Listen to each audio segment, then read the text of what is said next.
Good afternoon, everyone. Thank you for joining us for this week's offering from the BBC Red Button and iPlayer service. We are live from Boreham Wood for Arsenal versus Bristol City.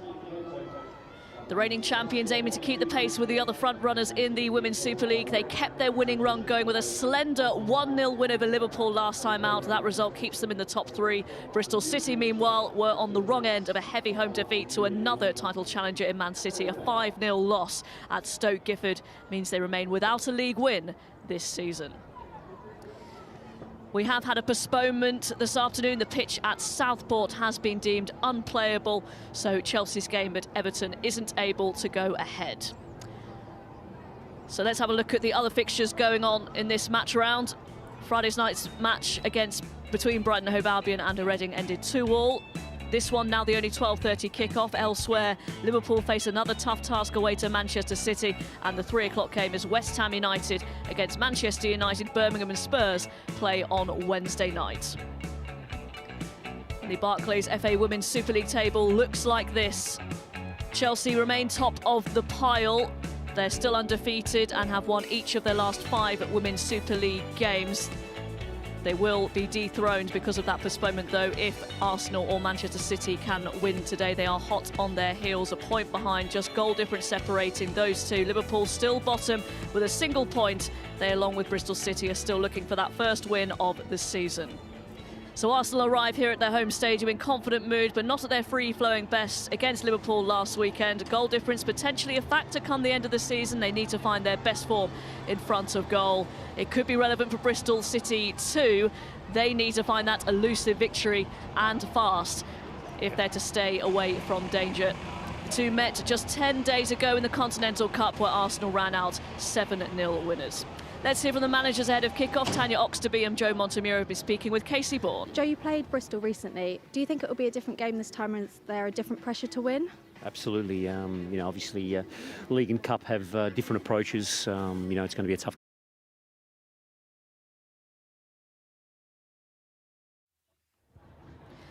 Apologies for that. We will try and hear from Joe Montemurro and Tanya Oxtoby soon. Let's try and hear from them now. Here's Joe Montemurro. Do you think it will be a different game this time, and is there a different pressure to win? Absolutely. Obviously, League and Cup have different approaches. It's going to be a tough.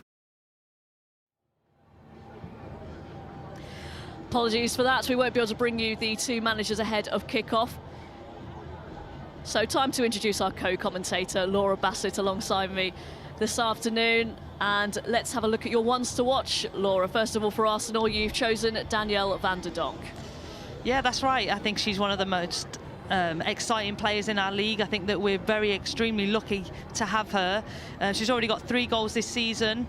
And for me, she's just always in the heart of everything attacking wise. If she changes the pace, the tempo, Arsenal mean business, and they're going forward with such flair and freedom. But also what I like about this player is that she does the defensive work too. She doesn't shirk her responsibility. She doesn't shirk work rate, and she's known for her tackles, and she can just get the team going in a heartbeat. So for me, she's, like I say, at the heart of everything that Arsenal does, and such an important player.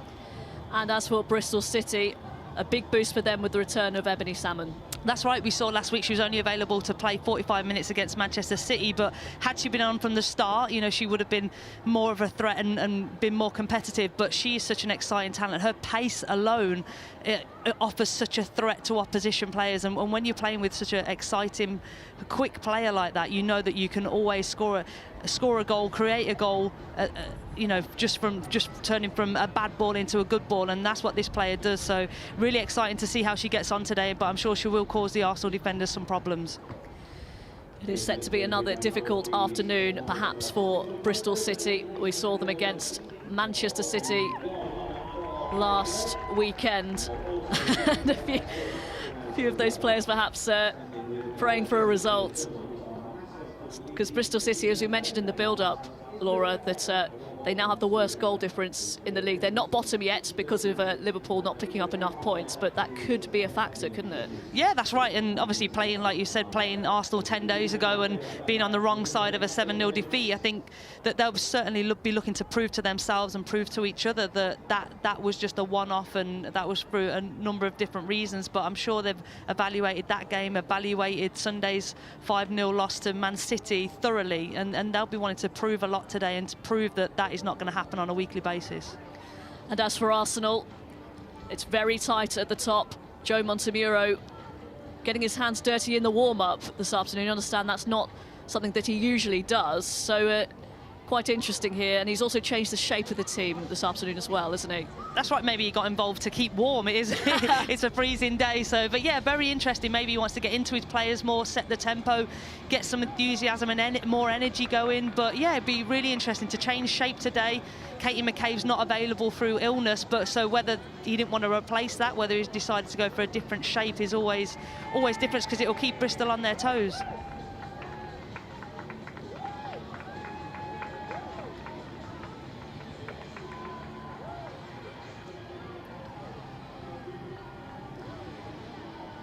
So it's Arsenal up against Bristol City at Boreham Wood. A freezing day, but the pitch is fine in Hertfordshire. We have had a postponement in the Women's Super League. The other 12:30 kickoff, Chelsea at Everton, has been postponed due to a frozen pitch. And so that means, Laura Bassett, that they may not be top come the end of play here. Obviously, that will be rescheduled, that game, but perhaps a psychological blow to be struck. Yeah, I think as a player to see your team, your club at the top, irrelevant of the circumstances, is always good. It's always good for fans as well. That's what your fans want. So you need to give your fans what they want to see.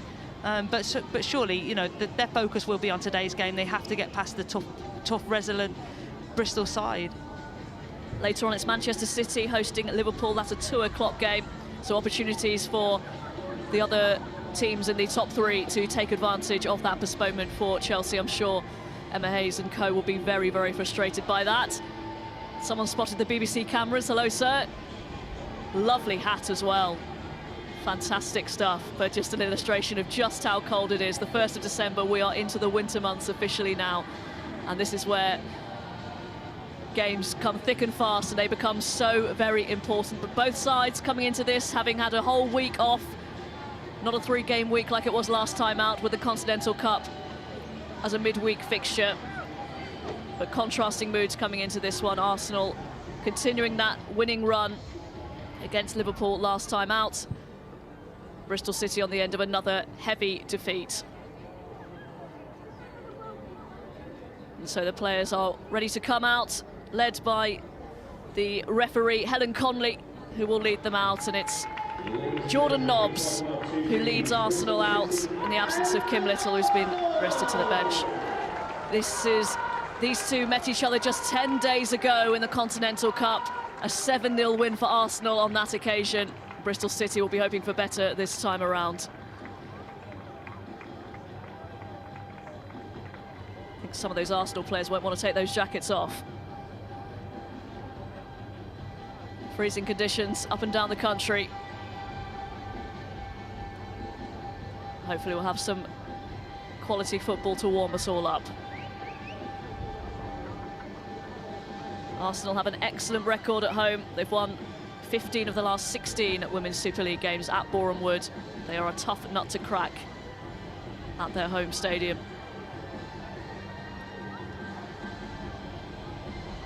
And they must keep the pace up here this afternoon against Bristol City.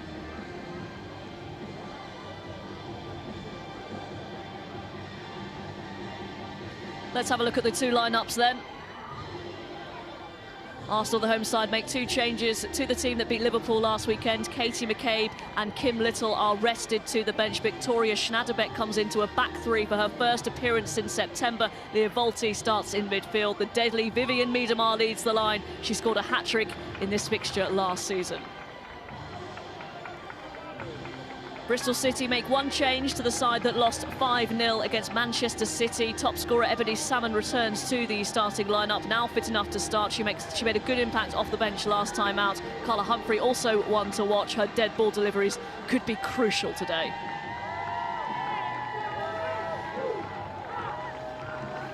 And so I'm sure both sets of teams will want proceedings to get underway very quickly indeed. It is absolutely freezing. We've heard from our guest, Kelly Smith, who's down pitch side for us. We'll hear from her at half-time, but she's already messaged you, Laura, and said just how cold it is. So we'll see how she fares at half-time and through the night. She will be our special guest on the Women's Football Show tonight, BBC 4 at 7 o'clock, and it is repeated after Match of the Day 2, BBC 1 at 11:45. Jo Montemuro and Tanya Oxtoby with contrasting aims this season. And this is a game that Bristol City won't be expected to get anything out of, but that might just play to their advantage, Laura.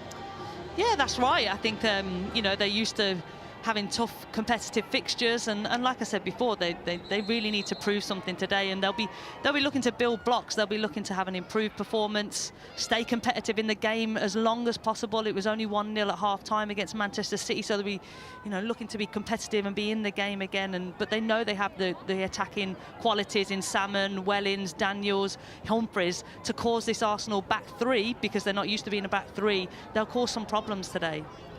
Jo Montemuro was asked ahead of kick-off about keeping up the pace with the top two, and he pretty much brushed that question aside, didn't he? We have to concentrate on ourselves. Yeah, and I think, you know, he's going to say that, and rightly so, because, you know, if they don't take care of business today, there's no point looking elsewhere or any other team. So, of course, you know, and rightly so, and I think his players will be expecting him to give an answer like that. So, you know, that's fully understandable and respectable. A reminder, if you have just joined us, Everton versus Chelsea, their match has been postponed due to a frozen pitch at Southport. So this is the only 12:30 kickoff taking place this afternoon in the Barclays FA Women's Super League. It looks like it's going to be Bristol in the black and Ebony Salmon in to kick us off at Boreham Wood. Arsenal finishing their final team talk in the huddle. The pressure on Arsenal to collect maximum points once again, and they have an excellent record against Bristol City. They've lost just one of their last 15 Women's Super League meetings with the Robins.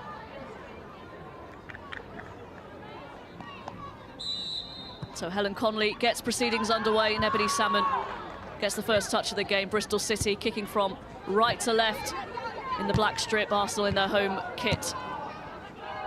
Ebony Salmon trying to get things going already. And last weekend against Manchester City, they kept the score respectable at half-time and for most of the second half as well, but a bit of a capitulation in the end, which would have really disappointed Tanya Oxtoby, something that they must learn from. Yeah, definitely. It's about being competitive, the fitness levels, the concentration, the mental resilience, you know, to stay together, stay compact. And I think as the game went on, especially I think the Tanya Oxtoby would be really disappointed with the goals that they conceded straight down the heart of their defence. You know, you have to make these teams really work for their chances and their goals. Here is Roord. The referee has played an advantage. Arsenal in possession. Beth Mead. Forward to Roord. Not so many options out wide. Here's Van der Donk. Miedema. Mead. And now Roord. Mead takes over. Beth Mead! Good save. Sophie Bagley forced into action inside the first 2 minutes here. I think there was some really impressive intricate passing from Arsenal here. Jill Roord was confident enough to stay on the ball, but Beth Mead, you know, she follows up, she sniffs that where she can get a chance on goal. Beth Mead signed a new contract this week. Nearly celebrated it in style and almost immediately giving Arsenal the lead. She will take this corner kick. It's easily away. And here is Miedema. Off Matthews, another corner kick, early pressure from Arsenal.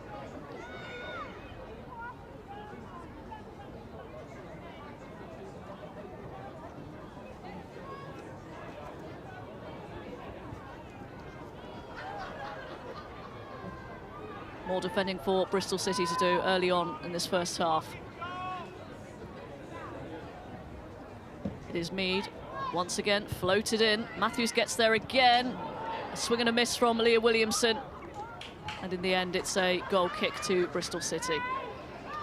I think a really impressive start by Jasmine Matthews. That's 2 corners that have come in, and she's got the first contact. And they were both good contacts, and that's so important in the 18-yard box. Get the first contact, and it always gives you your chance and opportunity to clear the ball. And as we've seen from Bristol City throughout this season, they're determined to try and play it out from the back. We've seen they are capable in their moments. Schnaderbeck, who's been hampered by a litany of injuries since joining Arsenal. It's good to see her on the pitch, finally. Van der Donk.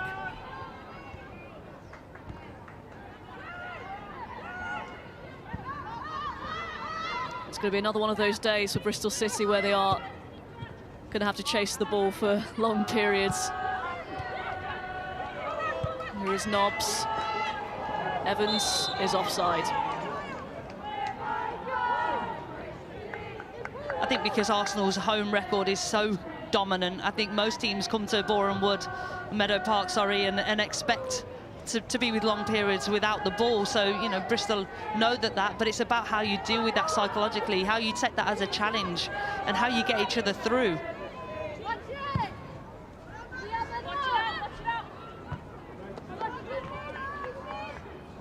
Good goal kick by Sophie Bagley, not kept in.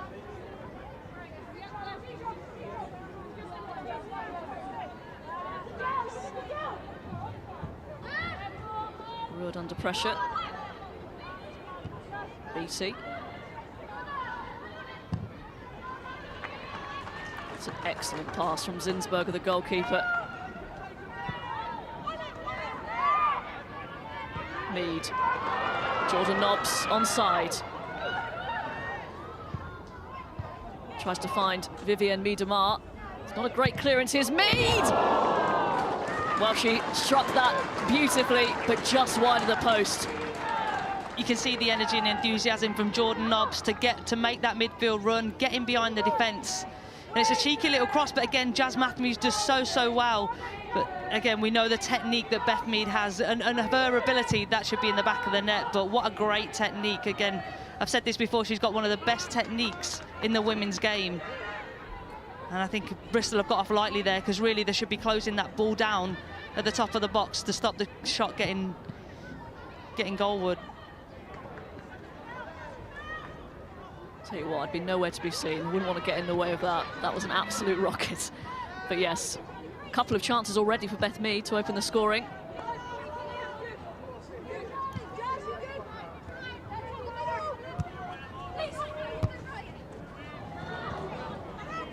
Nobbs can't collect the ball. Here is Matthews, has already seen a lot of it.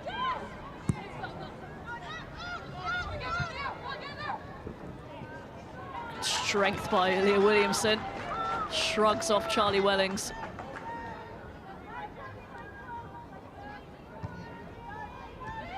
She is now such a key member of the Arsenal squad and becoming one for England. The last couple of games partnered with Steph Horton. Just wonder if that is the future going forward for England. Phil Neville has struggled to find a consistent back four. Yeah, I think we're spoilt for choice now with defenders. We certainly have an array of talent, and it's all to play for. I think it's brilliant that so many places are up for grabs and that they have to be competitive and playing well for their clubs now. Miedemar. Oh, an open goal. Lisa Evans completely unmarked, and Arsenal have their lead. That is sloppy defensive play from Bristol City. It's been coming, Robin, hasn't it? The warning signs have been there. I think for this, with a really disappointing thing for this from a Bristol point of view, it's, you know, really easy. Miedemar does what she does, gets to the byline, puts a decent cross in, and Evans is at the back post and unmarked. Flo Allen's gone in with the runner with Jill Roord. You know, and Evans is unchallenged there. Disappointing start from Bristol.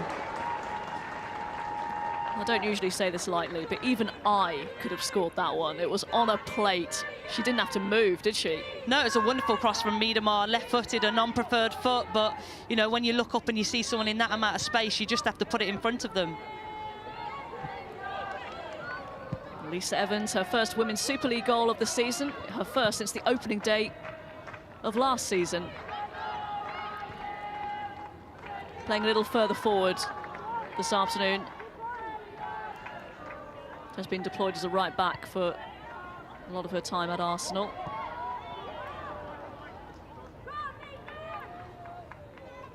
And that is exactly the start Bristol City didn't need. Yeah, it's so important now we see some sort of reaction from them, whether that's a tackle or a sequence of passes, 3-4 passes to get them going. But yeah, so important to see a reaction, to lift the team again, to build the confidence, to stay competitive in this game. Miedemar got past the defender there a little bit too easily, perhaps. Which is surprising because it's Megan Sargent, and Megan Sargent has good acceleration pace. You know, she's quick, she's competitive, and I'm surprised she got around that too. But if you have the ball, you're always in charge. You're in charge of the situation. You can go inside, outside, or accelerate away. But like you say, Robin, it was too easy. Here's Lauren Dykes.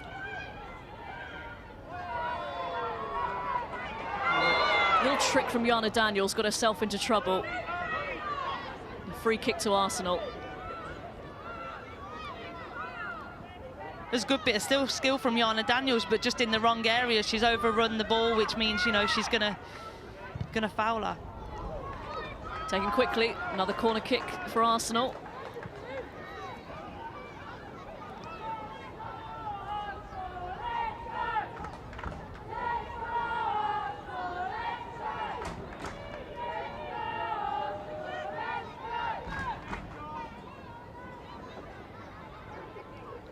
Going to be another Beth Mead delivery.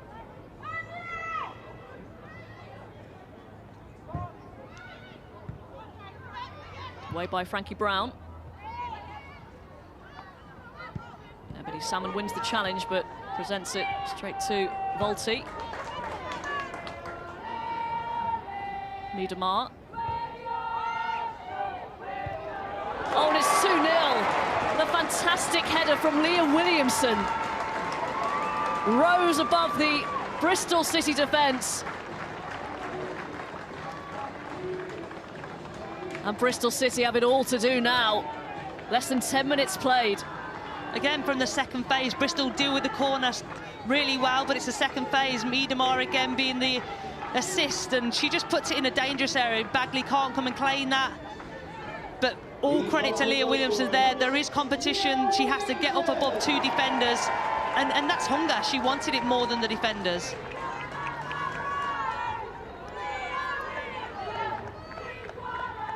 Leah Williamson on the score sheets, and Tanya Oxtoby can't be happy with her side's performance. Already 2 goals down inside 10 minutes. A wayward pass by Daniels. They just haven't got going yet, have they, Bristol? No, that's right. And now when you're 2-0 down after 10 minutes, you're looking for someone to stay in possession, stay on the ball, be confident, have a little bit of swag, create something for your team. Could be a chance here. Here's chance. Salmon. That was a loose pass by Arsenal. Bristol City nearly took advantage. Exactly like that, Robin. Wellens-Humphrey combination. And again, with the form that Ebony Salmon's in, why not take that effort?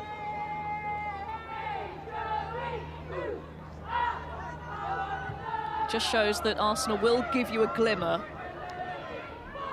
because they're so possession-based. Any sort of wayward pass, you have to pounce on it.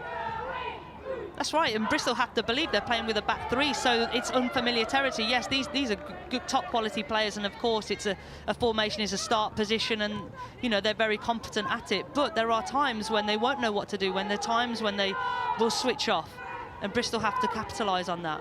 Easier said than done, but they have to believe it if they are going to get back into this game.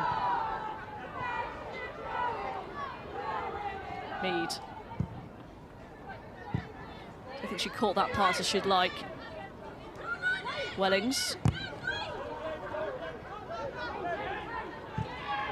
BT just about gets there ahead of Ebony Salmon.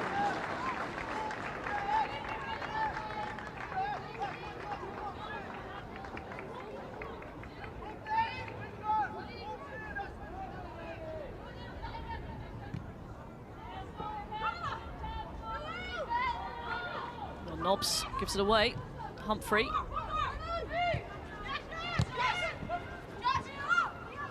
Matthews has done well here. Arsenal back in possession.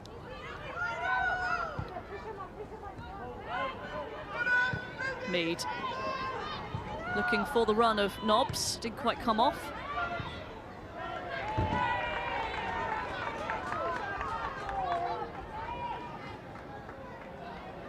So they held out for a bit longer against Manchester City last weekend, but it's similar that they just need to get a little bit better at keeping the ball when they have it, Bristol City. Obviously, they will have easier games than back-to-back Women's Super League matches against Manchester City and Arsenal, but it's something they need to work on. That's right, and I think in this game particularly, they have to be really careful in central areas because Arsenal have that overload, that, you know, that diamond in midfield to turn the ball over centrally. All of a sudden, Jordan Nobbs, Daniel van der Donk, Roord goes running forwards, and that causes you a lot of problems because you're probably disorganised in defence. Evans allowed to cut inside, tries to find Williamson. Volti. Roord. They're looking very slick, aren't they, Arsenal? Yeah, very slick, but also I think, Robin, they're allowed to be, you know, we haven't seen a tough challenge yet. We haven't seen a tackle. We haven't seen anything narky or anything competitive or overzealous. And I think that's how you maybe stop a possession-based team, or one of the ways, certainly. You can't be a victim and just allow the pressure to come onto you. Williamson on to Nobbs, who takes aim. That's a good save by Bagley. Fingertips onto the bar.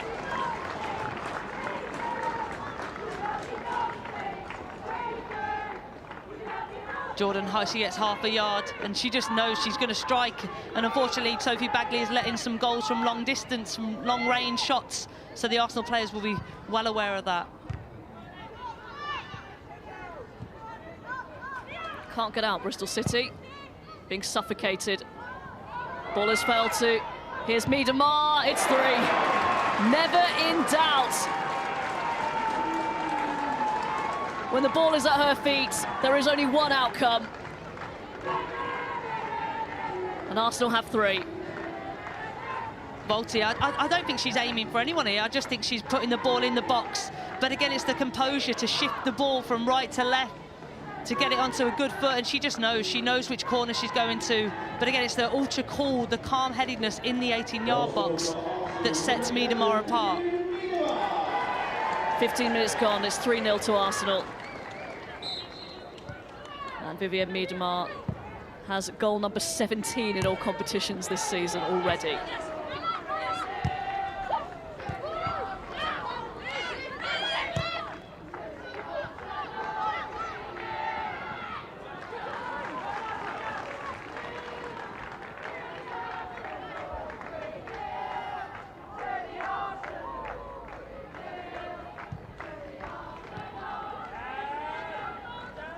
Van der Donk.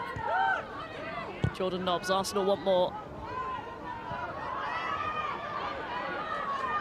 Mead. Mead gets the cross in towards Van der Donk. Roord is there. Here's Miedemar.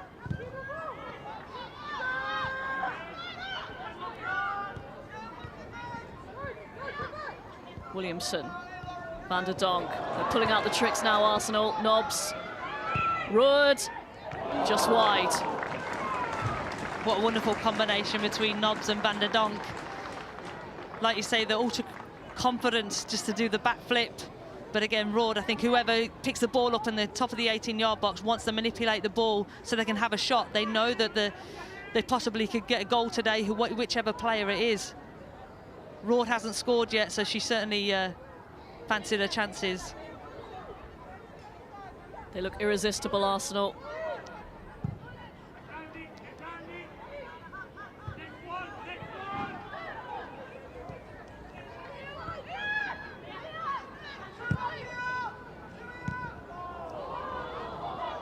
Van der Donk trying to join in with the flicks.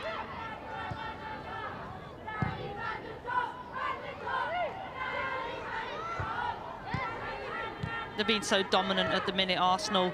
I think every first ball, second ball, they're around, they're composed in possession. But I think they're being allowed to be. Evans. Williamson. Another corner kick. I think at the minute when Arsenal are in possession of the ball, they can go over the top, they can go around the sides or straight through, and at some point it's Bristol's responsibility to stop those ways, only given one of those ways. Not just let them dictate.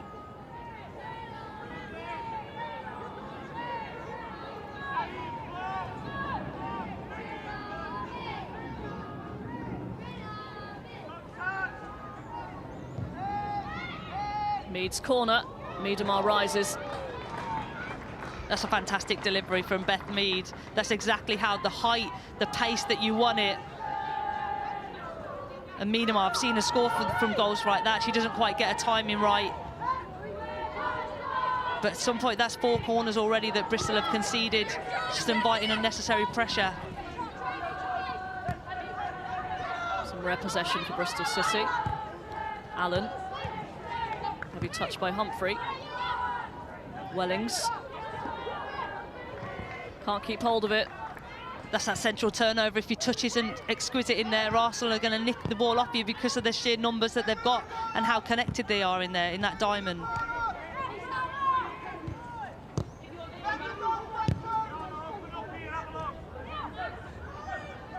Halty.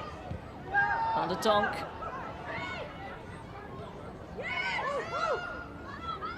Carla Humphrey. Oh, that's a good-looking ball towards Ebony Salmon. She's going to get there ahead of Zinsberger, but she stood tall, the Arsenal goalkeeper. That's good sweeper keepering. This is a good run from Ebony, and I think that ball over the top, you'll know. And it certainly, if it entices Zinsberger to come out, need to be brave, need to put your foot through. I think Ebony Salmon could have put her foot out and tackled Zinsberger. Let her know that if it's going to happen again, she's going to get there first. Give her something to think about. But certainly that's one way that Bristol is going to cause Arsenal problems this afternoon.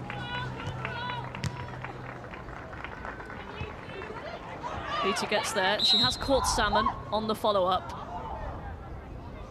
The referee's given it Arsenal's way.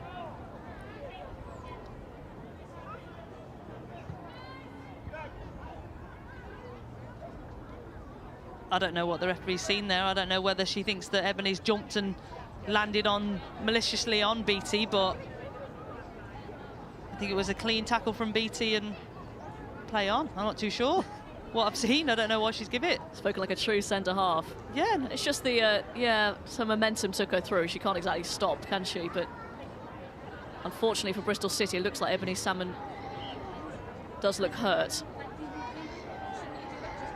I think she gave a free kick for Arsenal.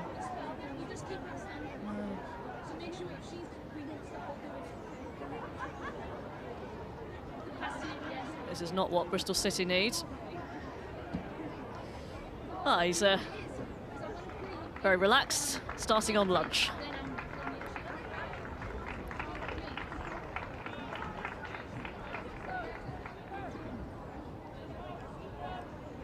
They can't really have done many more. They on the tactics board is out, Laura. Yeah, I think it's something that needs to be looked at. Like I said earlier, I think Arsenal are going centrally, they're going down the sides, and there's also space in behind. So it's what do you do? How do you solve it? You can't allow that. If you're going to not dictate to Arsenal, they're going to keep creating more and more goal-scoring opportunities, and especially the way they've started this game. So at some point, you know, Bristol have to make a decision how to stop that. What spaces are they going to allow them to have the ball in, and what spaces are they certainly not going to allow them to have the ball in? But there's big discussions going on the bench. Try and sneak a couple of players on, maybe. That's one way.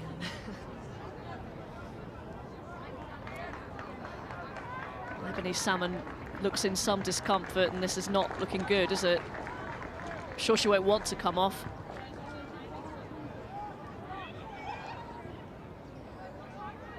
They might just wait and see. Yeah, that's right. But I'm sure if I'm an Arsenal defender and, you know, if Ebony Salmon does go off, it's it becomes an easier afternoon for you. Certainly is their main attacking threat.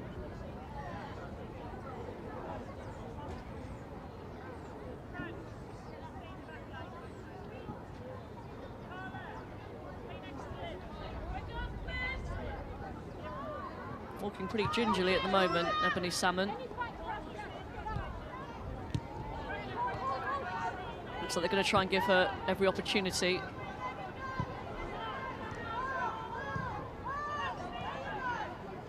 To keep playing, let's keep an eye on that one. In the meantime, Bristol City down to 10 and Arsenal in possession. She is back on, Salmon.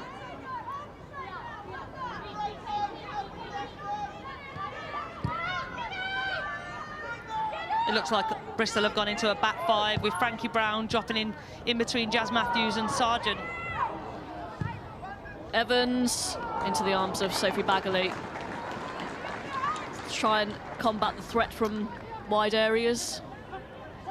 Yeah, to be able to get pressure to prevent the crosses, but also maybe essentially now they've got three, Sargent, Brown and Matthews, also to accept the runners. The midfield runners are so dynamic, so quick in Danielle van der Donk and Nobbs, to be able to accept that runner and also not to be dragged out into areas where Arsenal are waiting to put the ball into.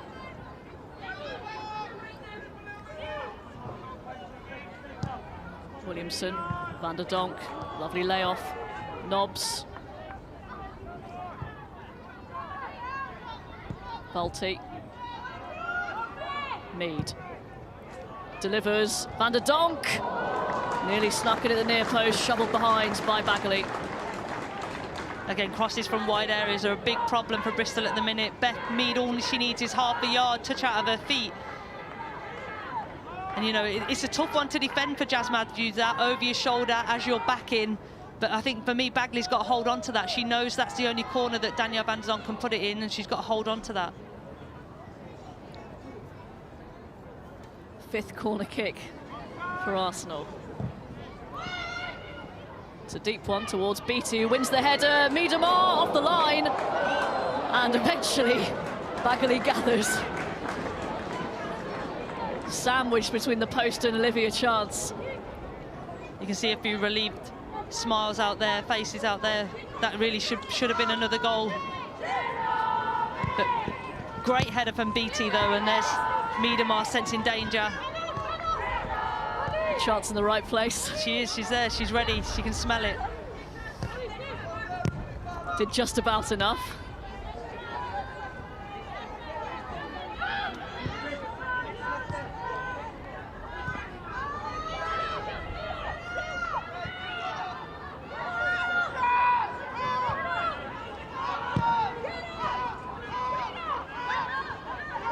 You can hear everyone shouting, get up, and at this point at Bristol, you have to have the confidence. Get up, get higher, put the pressure on Arsenal. That's exactly what they've done.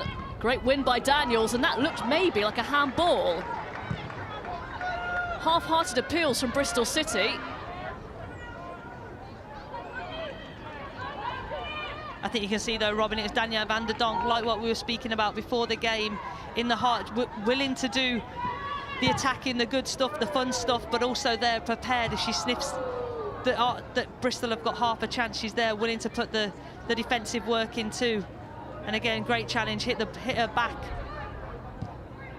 But on first instant, it did look like an elbow, the way the ball reacted off, but it was clearly her back, and it's a great mindset to have. Keep a clean sheet. Nobbs threads it through. Evans is in. Pulled back. Jill Roord is deflected behind for a corner kick. Frankie Brown.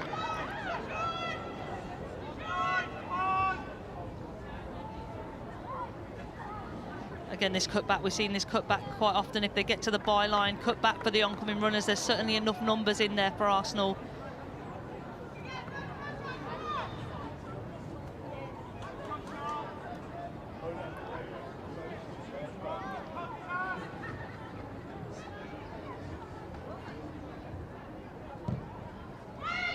Mead. Away by Matthews. Williamson.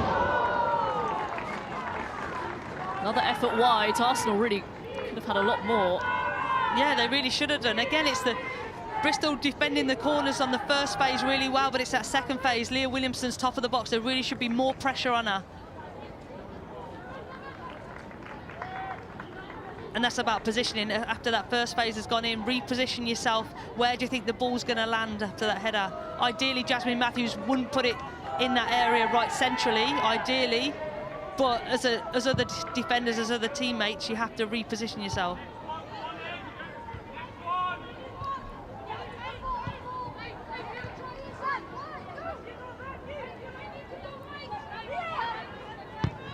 Williamson. Miedemar. Evans. Lovely passing play from Arsenal. Volti. Away by Matthews. Clearance made by Flo Allen.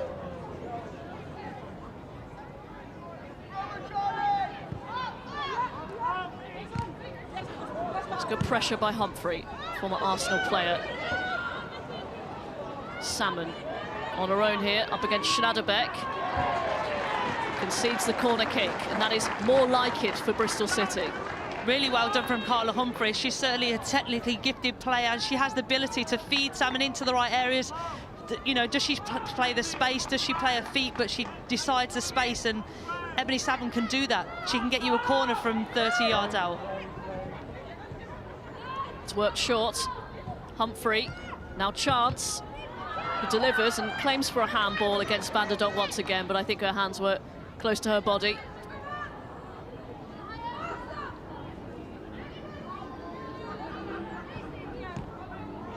Here is Olivia Chance. Now Flo Allen. Manages to dig the cross out behind the black shirts of Bristol City on the whole. Great play by Jordan Mobbs.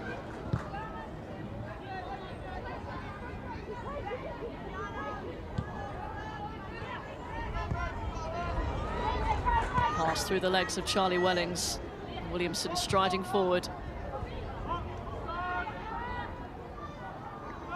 Evans.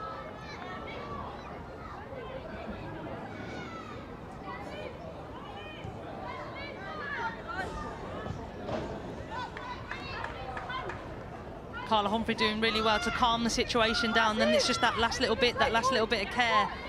Can Flo Allen read that situation?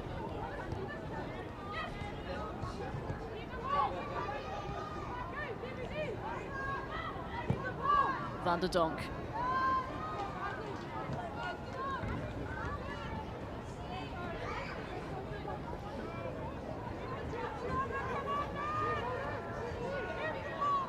I think he can sit fairly comfortably.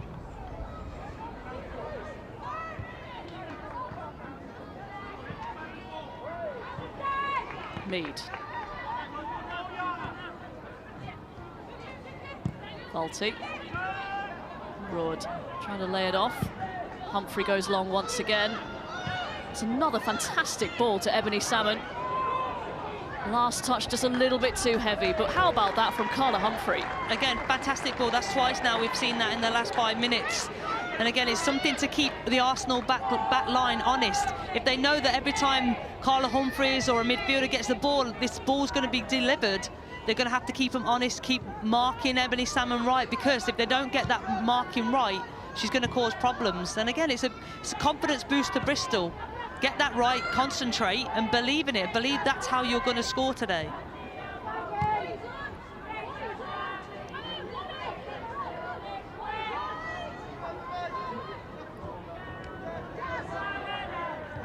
And that's the difference, isn't it? It's not a long punt upfield. That is quality long pass. Definitely, you could see the care that she had on the ball. You could see the backspin that she put on it. Beth Mead and acres of space. Runners into the box. It's tapped in. Vivian Miedemar with her second of the afternoon and Arsenal's fourth. It is just too easy for the Dutch international. It's in those moments, Robin, though, Bristol have just had half a chance, but then Arsenal has quickly and quite easily go up the other end, and Beth Mead again got quite a lot of time in wide areas. But that ball is straight across the 6-yard box. I think Bagley's got to be more aggressive. It's on the floor. And it's a tap in for Miedemar. That's too easy. You know, you want to make sure Miedemar scores the hardest of goals. But all credit to her, right place, right time again, like she always does. If you're an Arsenal fan of any sort, this is the place to be.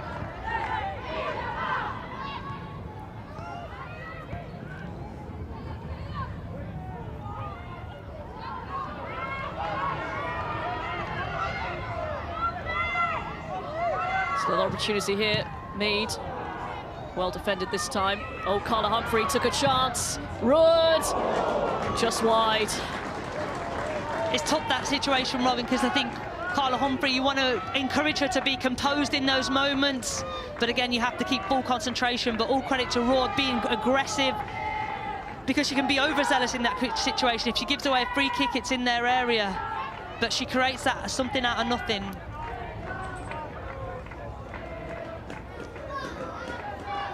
Turning into another humbling afternoon for Bristol City.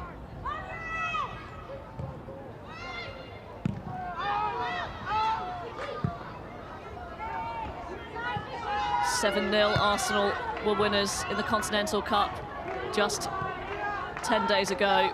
You would have put it past them to match that or even surpass it.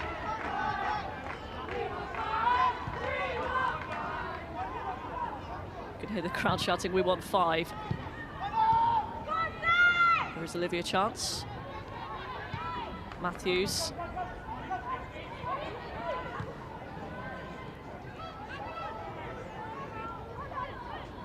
Nobbs.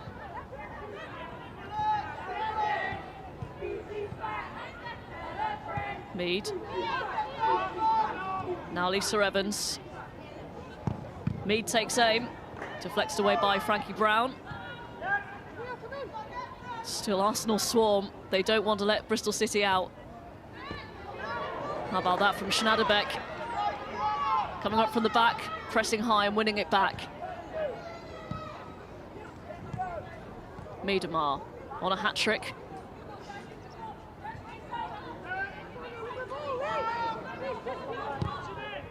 Evans overhits that particular cross. You can see how simple Arsenal are being. Move the ball quickly, move it precisely, just keep lending it, keep giving it to the next person in space. What that does is moves the Bristol players, moves them across the pitch. One person will switch off in concentration and there's your space, or an Arsenal player will make a quicker run and you can deliver the ball. But they're just keeping it simple, not overcomplicating things, which is just opening up chances for themselves.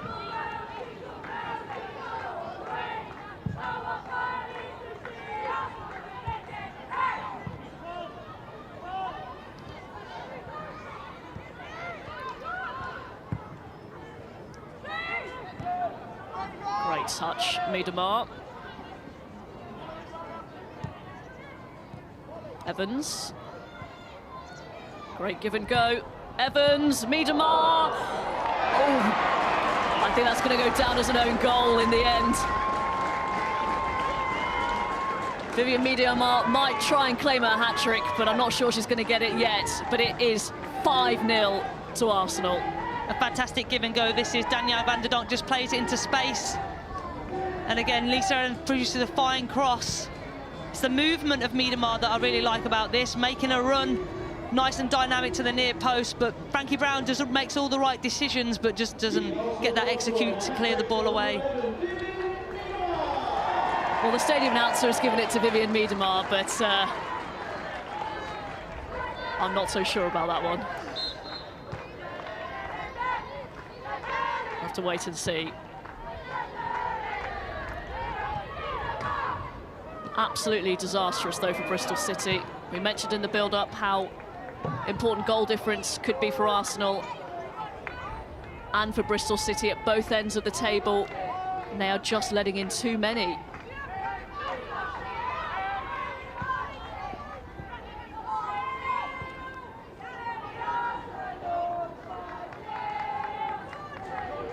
I think Bristol's weakest area is their centre midfield.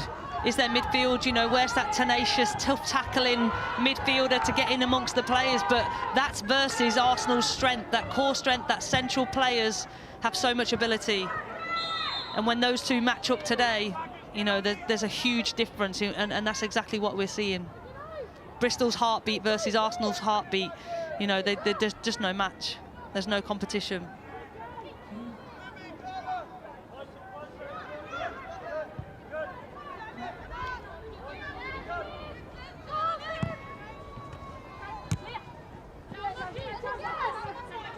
Matthews for Bristol City.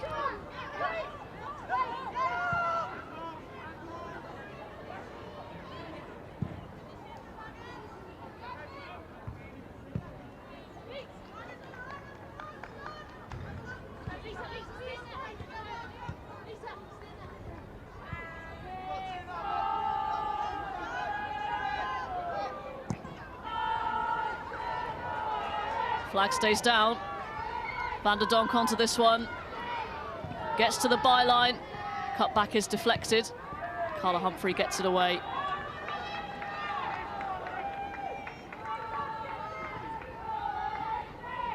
This honestly could be anything in terms of scoreline. I agree, Robin. There's no stopping this Arsenal. Just keep coming. It's just, you know, and if you're a Bristol player, if you're a Bristol team, you have to find a way to stop this continual, you know, chance after chance after chance. You have to find a way as a team, because if you keep allowing them to do this, like you say, it could end up a really tough one.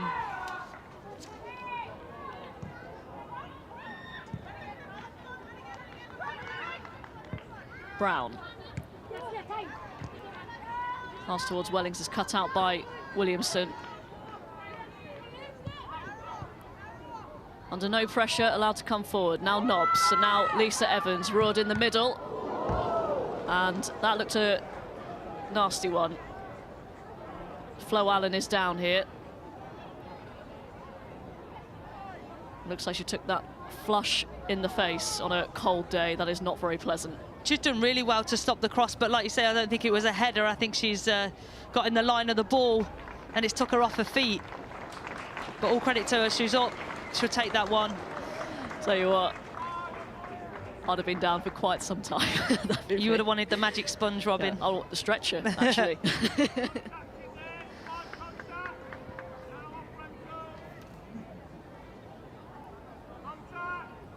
5 minutes left of the first half remaining.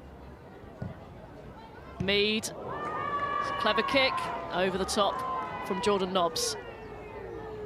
It's a really clever set-piece routine there. You can see the eye contact from Nobbs and Mead can just put the ball wherever you need to in that 18-yard box. We'll have to watch out for that one again, see if they use it. Because if Jordan keeps that down, that's goal bound, and that could be easily number 6.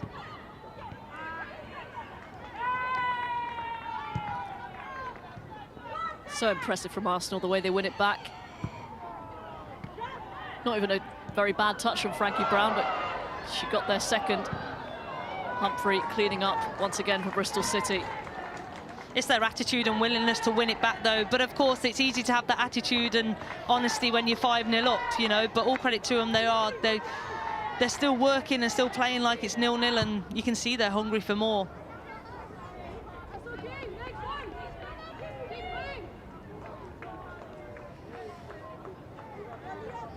Among those unavailable for Arsenal, it's nice to see her smiling, Dan Carter.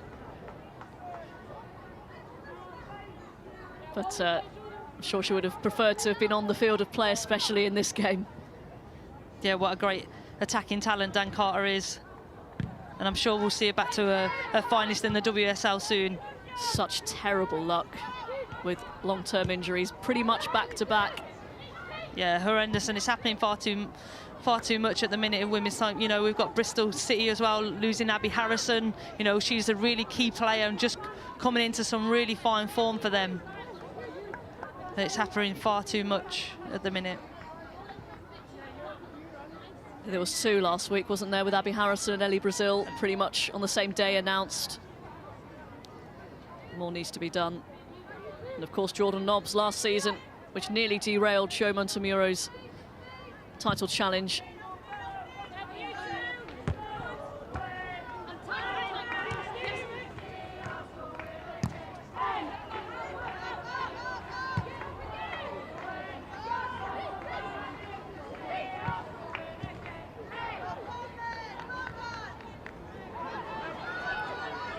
Here's Humphrey.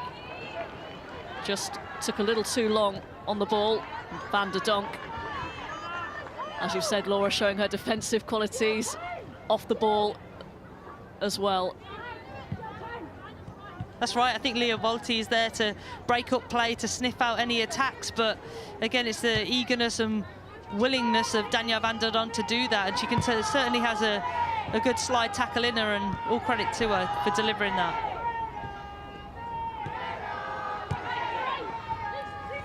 2 minutes left.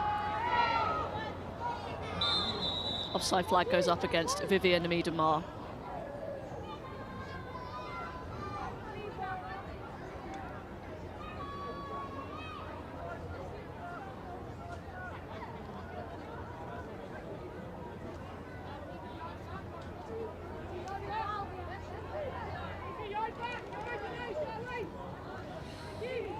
Well, what do you say at half-time if you're Tanya Roxterby? Well, you certainly have to motivate, and I think you have to say to your players that, you know, second half, you're certainly not victims. You have to go out and prove yourself to your fans that have travelled, to yourself and to your teammates. You know, you can't be victims of this. There was a poor performance, especially from crosses and marking. There's certainly a lot that could be done to put those 5 goals right, but you know, like I say, you certainly can't be victims in the second half, otherwise it's going to be more of the same. You have to prove that you're worthy of this WSL status, and you have to put in a performance and a better second half, ready for a tough game, which is next week, which is what you're building on. Huge game next week against Birmingham for Bristol City.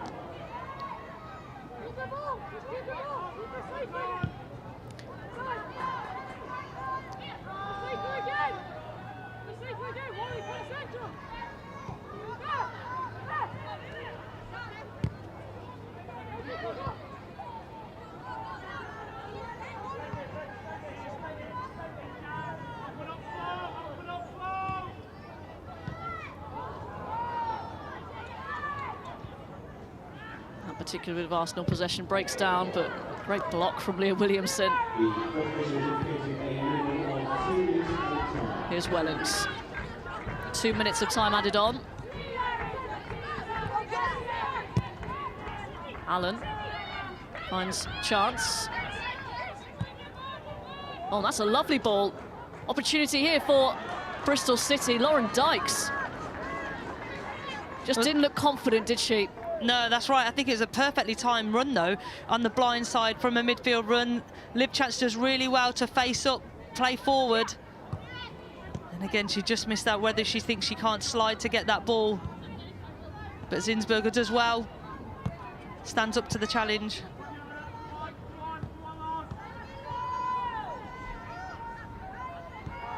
Rood. Miedemar. That's just flown out of play.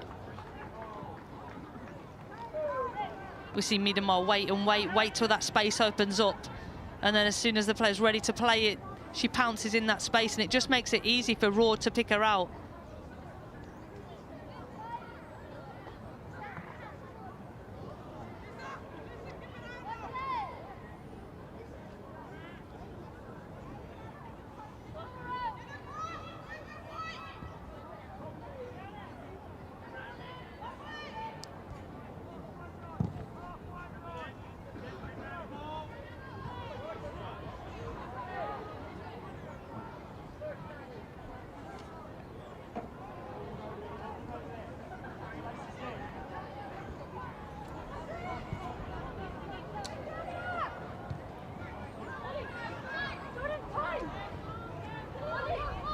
Volti goes past the defender.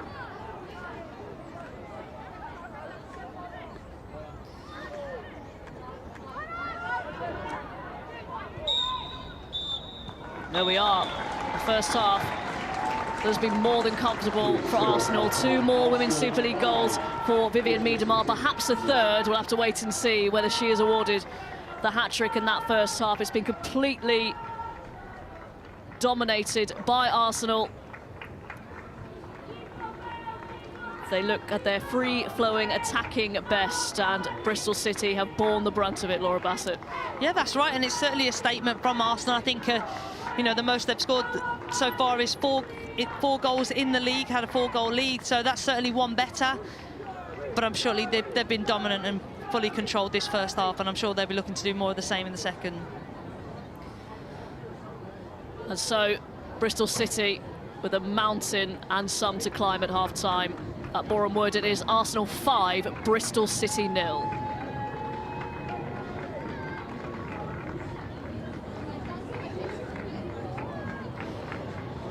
So let's take a look at the goals from that first half, 5 of them for Arsenal, and it all started after just 7 minutes, Laura.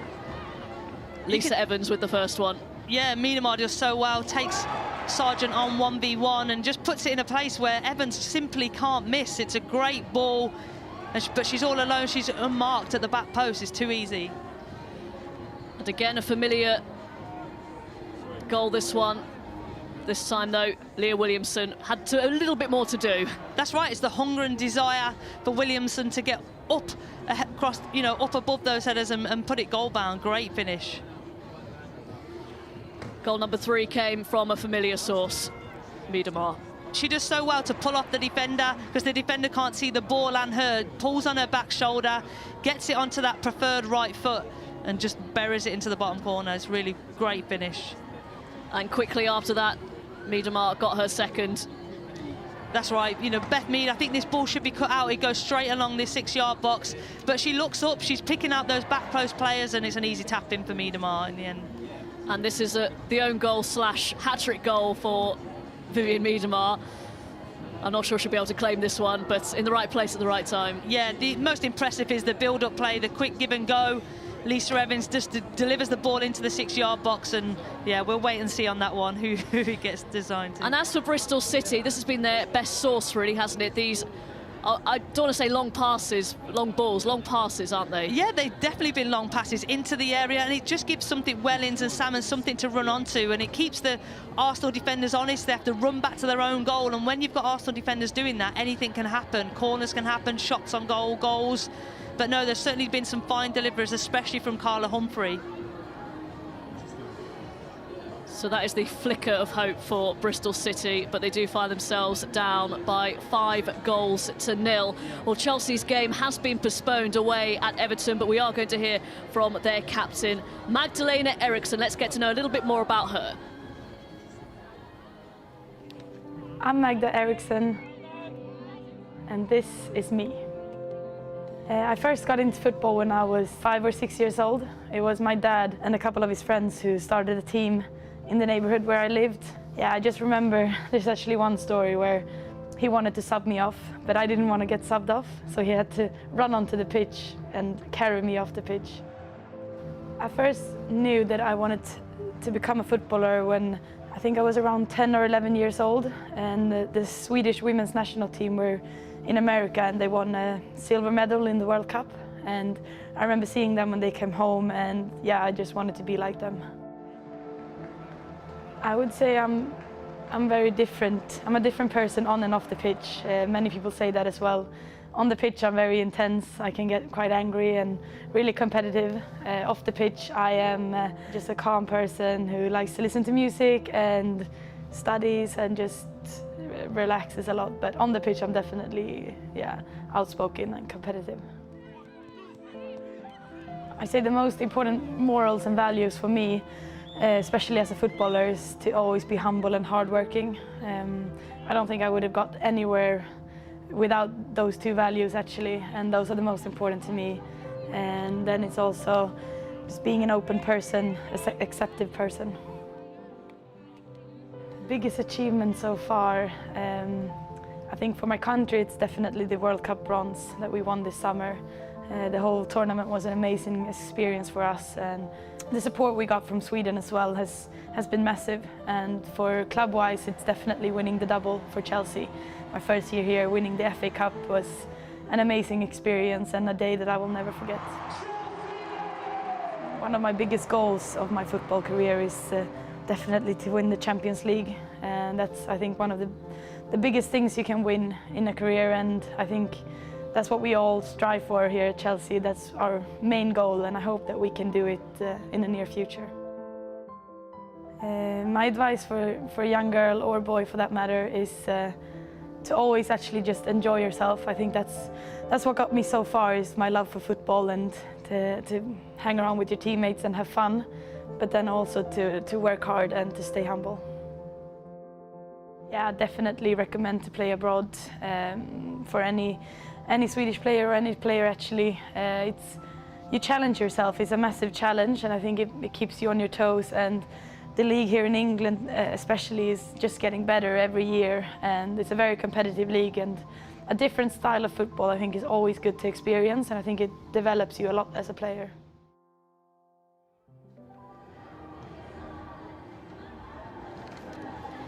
The Chelsea skipper Magdalena Eriksson, whose side travelled all the way to Merseyside to face Everton. Their game has been called off though, so a chance for Arsenal to take advantage, and they are, and some, leading by 5-0 against Bristol City at half-time at Boreham Wood. Lots of other games going on though, and the women's football weekend started on Friday night. Brighton Hove Albion faced Reading at the People's Pension Stadium, and it was quite a thriller.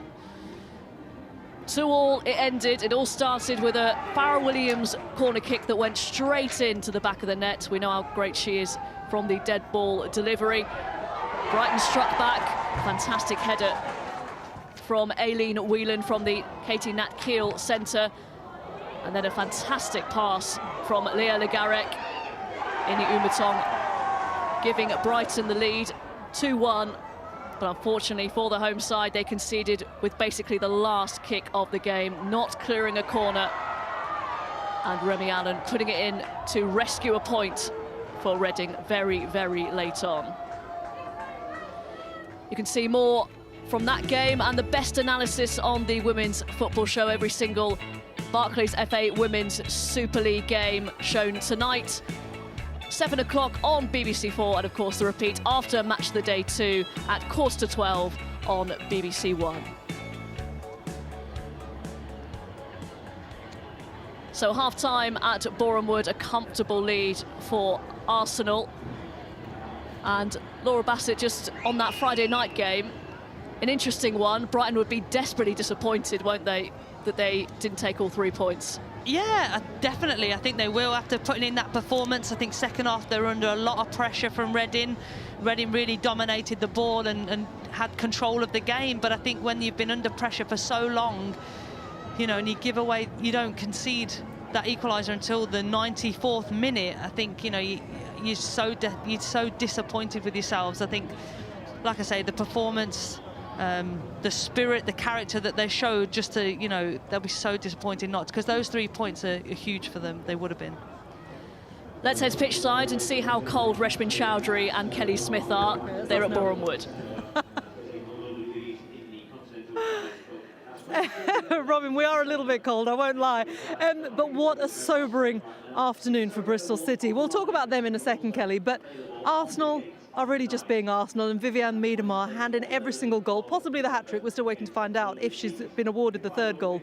But what a performance from the champions. Yeah, right from the first whistle, Arsenal were controlling, you know, the first 5-10 minutes, peppering the goal. They're so slick with their passing and movement, and Bristol really can't keep up with them. Once Leah Williamson gets on the right, flying down the wing, helping Lisa Evans out down that right-hand side, Schneider back also helping Mead on the left-hand side, they're unplayable, and they're so good, slick passing.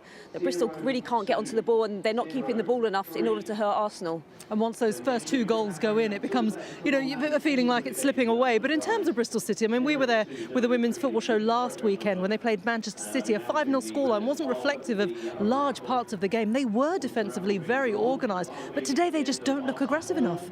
Well, they're high pressing when the Arsenal goalkeeper has the ball, but they're not doing it aggressively enough. They're pressing, they're getting there early, but then the pressure doesn't come quick enough. So Arsenal are there playing slick passes at triangles around them, and it's easy for Arsenal to get out and be effective and play through the thirds and get the ball out wide where they're hurting Bristol. Is it almost a free hit for Bristol? I mean, they know that they can come here and will likely get beaten by one of the big sides. Is this almost a game where you sort of think that their season won't be decided by it? I certainly won't be decided by it. The 7-0 hammering that they received here in the Conti Cup, they would have learned from that. Obviously, it's 5-0 now, but they're just playing a 4-5-1, sitting really deep. Brown is also going into the back line to make a 5. So they're trying to be hard to beat, but just that when they press, they're just not getting close enough, and it's too easy for Arsenal to play around them, and they're so calm and composed. So when you've got Vivian Miedema, who's banging in the goals, and like you said, she's assisting, she's pulling out wide. They don't know whether to go with her or to pass her on, and you've got Van der Donk that's controlling it in the midfield with Jordan Nobbs. It's just a very bad mismatch in the middle of the park. Absolutely, and world-class players as well. Ebony Salmon really made an impact in the last game against City. What have you made of her performance today? She's effective when she gets pinned, when she pins Jennifer Beattie and she spins on her shoulder. Jennifer Beattie's not the quickest, and Ebony Salmon's quite fast, so she's been through a couple of times but just hasn't managed to finish. But if Bristol are going to look to score today, it'll certainly be through her. Yeah. OK, well, we know that Everton and Chelsea has been called off today because of a frozen pitch. So from Arsenal's point of view, psychologically, they could go to the top of the table. But how important is fixing that goal difference? Because City and Chelsea have been scoring for fun. Yeah, Arsenal haven't scored as many goals. Today, obviously, it's 5-0 now. They're going to look to come out on the front foot again and hopefully bang a few more in to raise the confidence and keep it in amongst that. No, you can see they're hungry for it. Yeah. Schneiderback, who's playing in a back 3 on the left, found herself right up in Lisa Evans' position on the right. So you can see as soon as they lose the ball, they're pressuring. They want to win the ball high up on the pitch and just pepper the goal. Sophie Bagley's having a hard afternoon today. If you're Tanya Roxtoby, what do you say to your team? It's a tough one, isn't it? The game's pretty much won with those 5 goals. Try and stay as organised as possible. If we can get out, play through the counter-attack like they are doing with Ebony Salmon. More of the same in the second half? Are you expecting more Arsenal goals? I do, yeah, just to keep up with Man City and Chelsea, like you said. It's all about them. They're probably not focused on other teams right now, but when people keep talking about how many goals that Man City and Chelsea are scoring, these are the kind of games that you want to bang in more goals and send a message to your other opponents that are higher than you. We're here also. Yeah, indeed. OK, we're off to get that half-time tea to warm up a little bit. We'll hand you back then, Robin and Laura. Enjoy Reshman. Well deserved. So Arsenal leading by 5-0, but it could have been more. They've had other chances to add to their advantage. Beth Mead, early on, nearly celebrated her for her extended contract in style here. This was in the first couple of minutes, and a good save by Sophie Bagley. Again, she follows up play really well. She's involved, but also she sees that Raud's, going to get tackled. There's a lot of players behind her, and she just wants to follow up and make sure they get a shot on target. And this is a Miedema chance.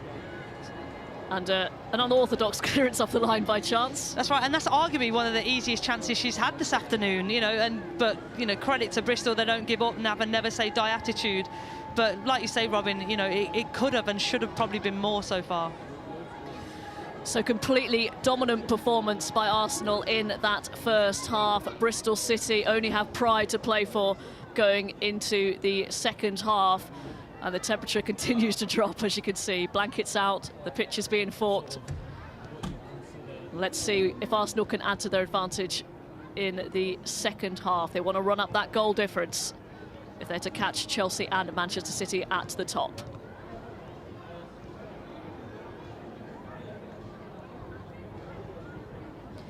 Just waiting for the players to emerge from the tunnel in the second half. Arsenal well supported as ever at Boreham Wood. They've been treated to a quite scintillating first half display. And Laura Bassett, we were worried slightly after last week, only scoring 1 goal against Liverpool, that they were going to be left behind. But, well, they've showed us up, haven't they? They've scored freely and could have had more. Yeah, it's certainly the response I think that the fans were looking for, in terms of, you know, they're seeing Chelsea and Man City score a feast of goals, and I think, you know, as a fan, you're thinking, well, when's my team going to start getting involved? So that's certainly what they've delivered today, and really, I think there's still more gears to this Arsenal play. I think the way they've performed, I think there's still more gears that they can go through, but they haven't needed them so far. Well, she's brave. Short. Looks like enjoying some sort of hot beverage, though. Not sure they would have enjoyed that first half. And if you did miss it earlier on, Chelsea's game at Everton, which we were all looking forward to very much, has been called off, postponed for a frozen pitch. No such problem here. And the other 2 o'clock kickoffs look set to go ahead. Manchester City against Liverpool and West Ham United against Manchester United. That kicks off at 3. Here come the Bristol City players. Tough week for them, hasn't it? Yeah, really tough. But, you know, all credit to them. It looks like they're sticking together, and sometimes you have no option, but you have to keep trying to find the performance in and out possession, keep delivering the game plan, and, you know, delivering what your manager wants, because, like you say, there's a huge game. I know I'm looking ahead now, but this game today is unfortunately out of sight. But there's a huge game next for them next week against Birmingham, you know, and you have to keep finding form, finding fitness, finding those bright sparks within your team somewhere, and that can start today in the second half, really trying to execute the game plan.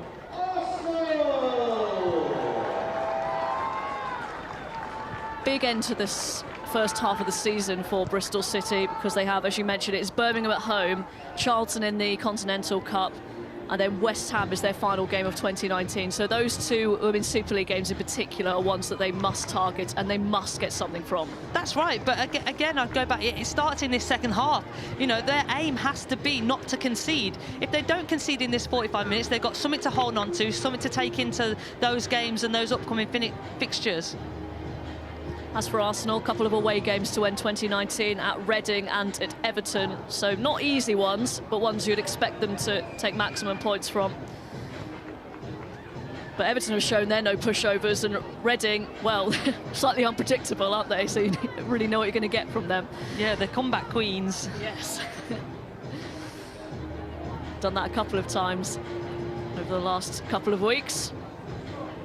Arsenal getting ready for the second half. As we heard from Kelly Smith at half-time, she must be jealous. She'd have loved to have played in this team. Oh yeah, Kelly, I'm sure she'd certainly view this game as a game to get on the score sheet and get those goal tally up towards the end of the season, and maybe finish as the top goal scorer. That's, you know, that's what the strikers think. That's their mindset.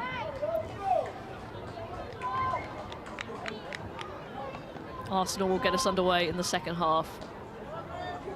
Helen Conley gets the go-ahead. Vivienne Miedemar gets us underway. Bristol City must keep up their motivation despite the scoreline.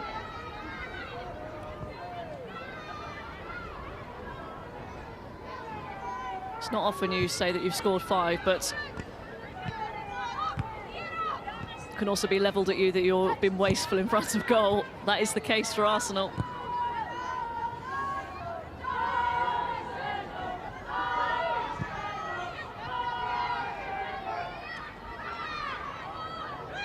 Bit of a tangle. Eventually the referee gives the decision Bristol City's way.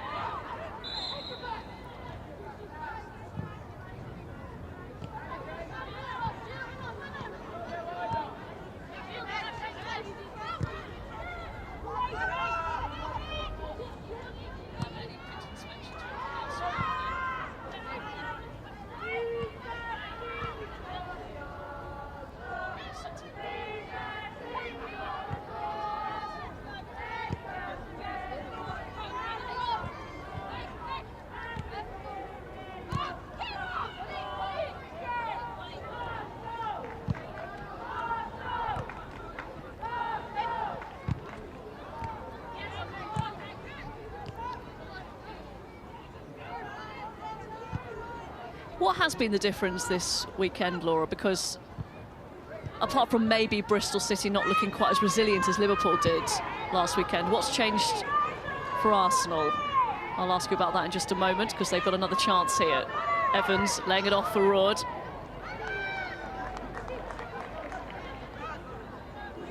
There has been a change of shape. Do you think that's made a difference for Arsenal? I think that the way Liverpool set up was a little bit more resilient, and they were putting more tackles in, getting up to the ball, not being as passive as I've seen Bristol are today. But I think it wouldn't surprise me if Joe Montemurro's added pressure and expected them to deliver today. And I think the players know. The players sometimes don't need to be verbalised from the manager. They will see, obviously, Chelsea, Man City, free-flowing, scoring, and they'll want to be part of the act. So, and these are top-class players. They know what they need to deliver, and today they've kept it simple. In those key moments, delivered the right execution and what was needed, and their decision-making has been very good. It's a rare mistake by Leah Williamson. This could open up an opportunity here for Bristol City. Jana Daniels off the bar. Terrific strike. Still not cleared. Salmon can't control, and it's cleared away. That was a free effort on goal, though, for Jana Daniels. Exactly, we've seen Jana Daniels scored some fabulous goals in the WSL over the years. And again, there's no pressure on her. Wonderful technique. Zinsberg is beaten. She can't reach that crossbar, but she's thankful for it. A rare bright moment for Bristol City. She'll be pleased about that. And slightly careless from Arsenal, a tad sloppy, losing the ball. And then, as you say, no pressure on it. Jana Daniels had lots of time to set herself for the effort. Williamson. Now Lisa Evans. It's deflected, it's away by Megan Sargent. Jordan Nobbs can't reach that. Humphrey, great play, very composed.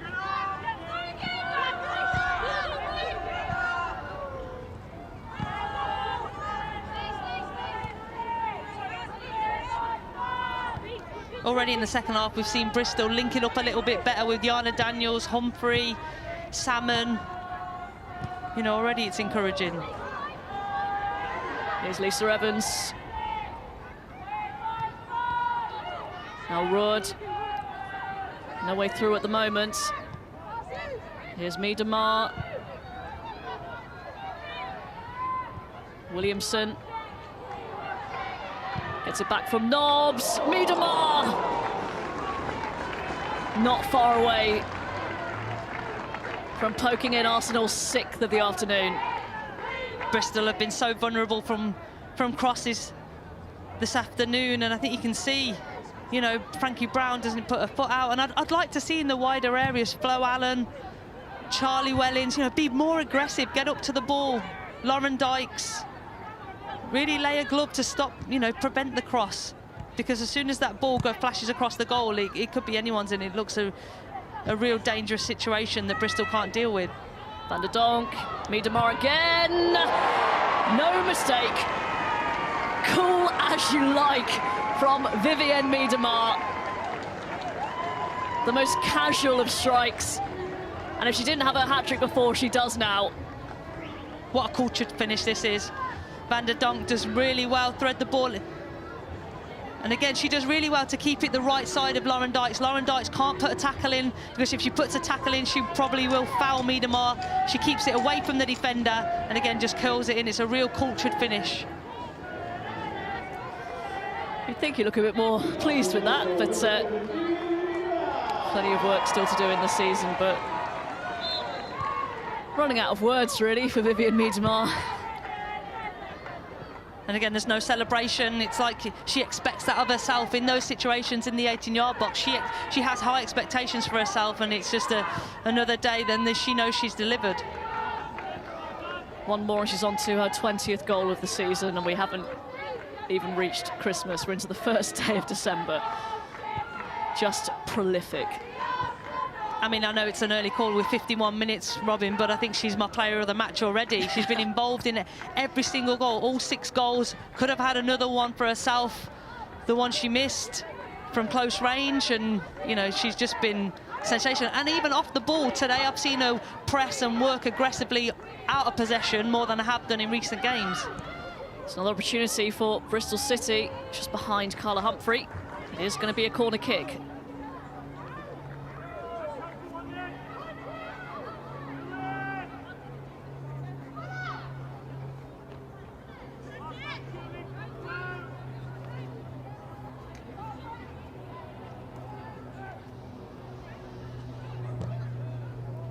Here comes the corner. Beth Mead got her head to it first. Now Arsenal can break. Van der Donk. Bristol got back just in the nick of time.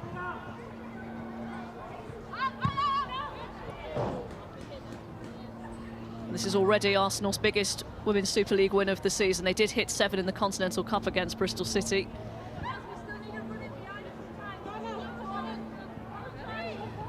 Difficult times being a goalkeeper against this lot. That's sloppy again, just some carelessness creeping in to Arsenal's game. Conceding a needless corner. Yeah, you can see they're not invincible, you know, that's an unforced error under no pressure, you know, you shouldn't be putting the ball out like that. Just misses Frankie Brown, she gets her head to it this time. Charlie Wellings beaten to it by Lisa Evans, who clears up very calmly. Van der Donk.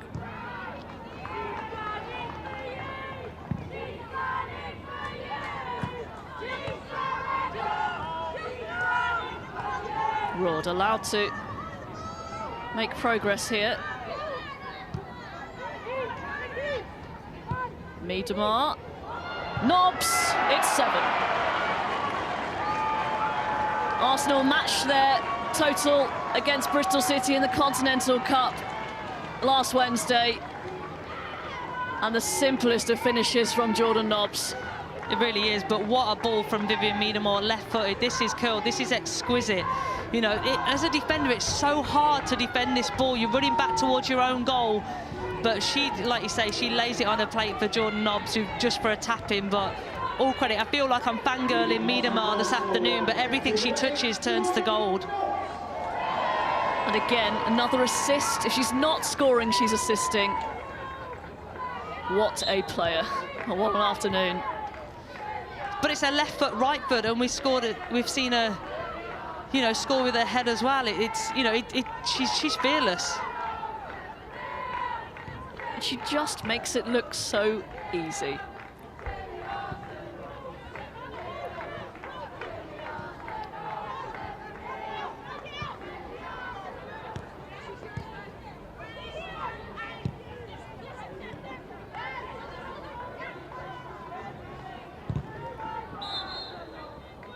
Referee has pulled it back for a foul.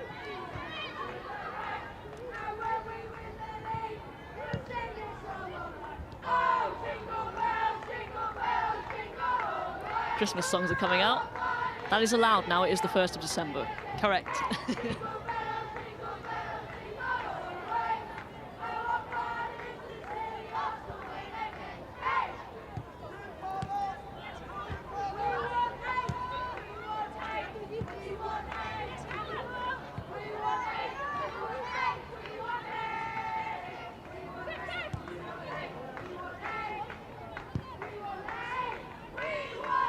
Knobs.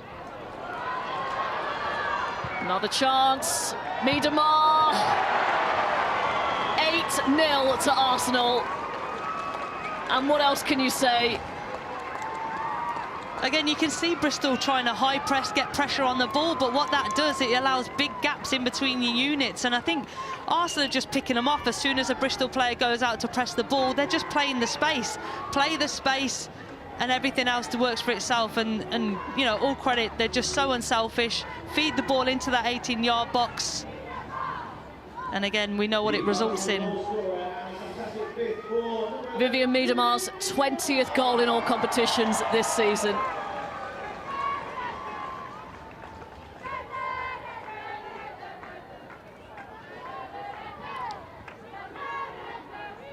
Substitution for Bristol City. A youngster being thrown into the mix, academy player Maisie Collis, coming on for her Women's Super League debut. So a special moment for her, but perhaps not the circumstances in which she'd like to celebrate her first appearance in the league.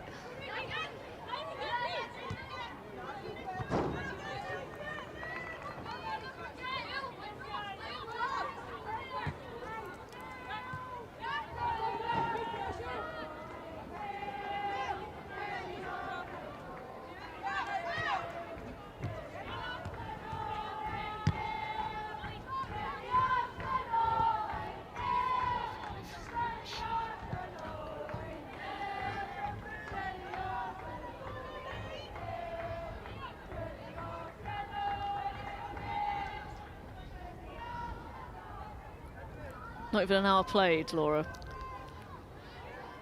No, that's right. And that's how, all credit to Arsenal, that's how professional and ruthless they've been. You know, they're not stopping, they're not putting the foot off the gas.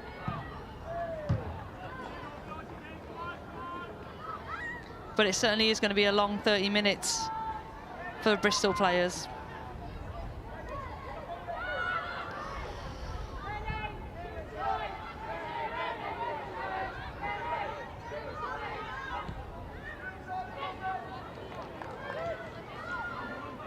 That goal difference we were talking about has nearly vanished. Nobbs into the side netting.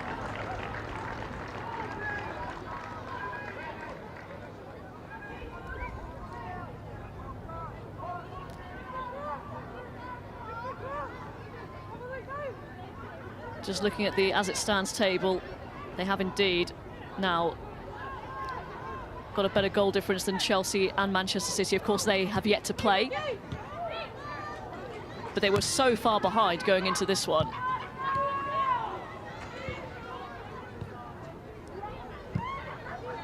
Ahead of this match round, it was +9 for Arsenal and +16 for Manchester City. Exactly, and I think that I remember when the WSL was won on goal difference. There was that, it was that tight. So you know, although it's not ideal, and sometimes you just need to focus on winning games. You can't focus on we're going to win X amount today. But it can be, a big factor, and they'll be really pleased today that they've managed to get that down and that it no longer exists so far. As mentioned, Manchester City will kick off in around 10 minutes' time. They're at home to Liverpool, but they showed they're a tough nut to crack on their day. Miedemar, Lisa Evans, 9-0. Those two combine once again. Miedemar involved in all 9. Arsenal simply unstoppable. I think this is so cheeky chip from Miedemar at first when she picks up the ball. You know, it looks like she might hit a long-range shot, which we very rarely see, but then she stabs her foot into the ground, which makes the ball chip up. And you can, with the camera angle, you don't see who's coming in, but Lisa Evans, a perfectly timed run, checks that she's not offside, and she's clearly not. And it just needs the faintest of touches for an oncoming Bagley. But, again, Miedemar, the exquisite chip, and she executed with perfection. Absolutely, like you say, a classic combination between those two. They want double figures.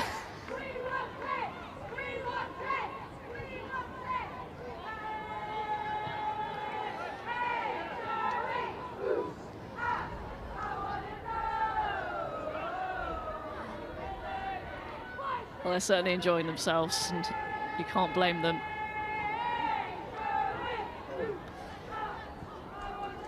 Tanya Oxtoby, on the other hand,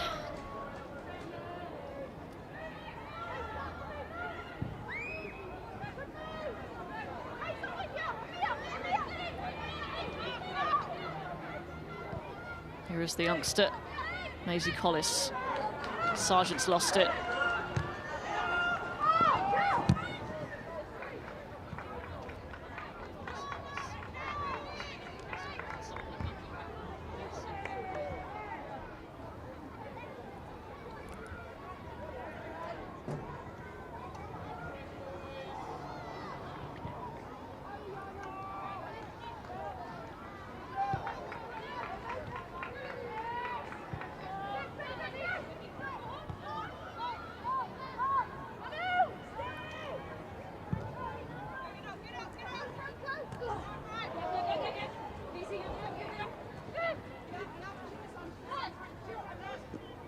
Miedemar just toying with Collis.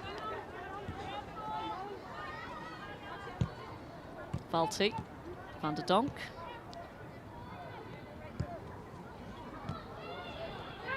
Mead.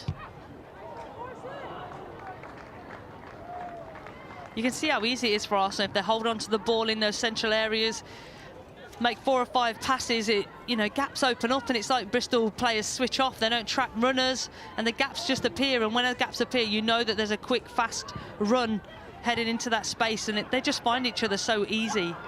That's a nice bit of play from Ebony Salmon. Wellings couldn't get hold of it. That was a chance. It was a bright spark, I think, from Jem Beattie to go into a tackle half-hearted, and I think Charlie Wellings wanted it more, but she just couldn't get the shot off on target. I think we see just Jem Beattie just dangle her leg out rather than make sure she comes off the winner. But all credit to Charlie Williams for creating that herself.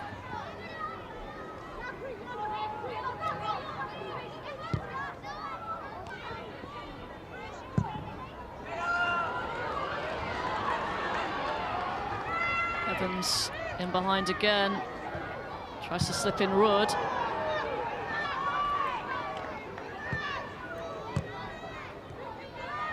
Arsenal readying a couple of substitutions.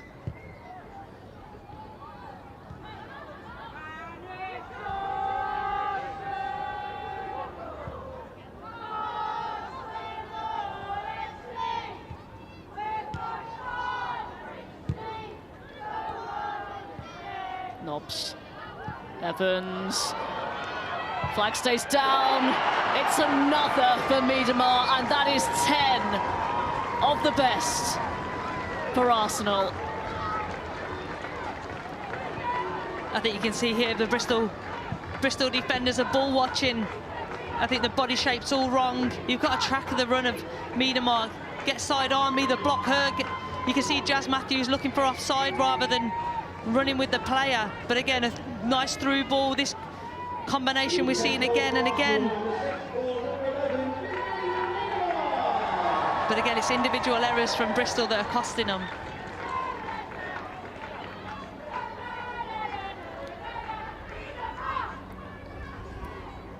A couple of alterations for Arsenal. Leonie Meyer coming on. Jen Beattie making way.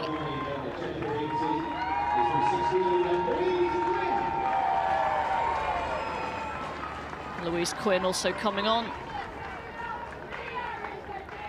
A few minutes for the defenders.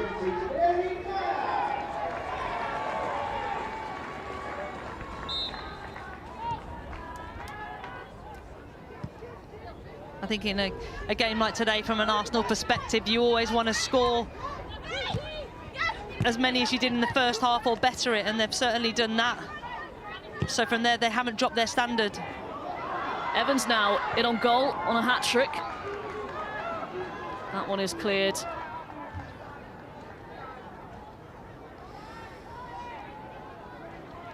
I think in maybe some of the tougher games or against some of the opposition that are in higher places, Evans is used as a right back, but now, has she staked a claim to play higher up a lot more in more of the competitive games for Joe Montemuro, or will he revert back to, play her in deeper positions? Something for him to think about.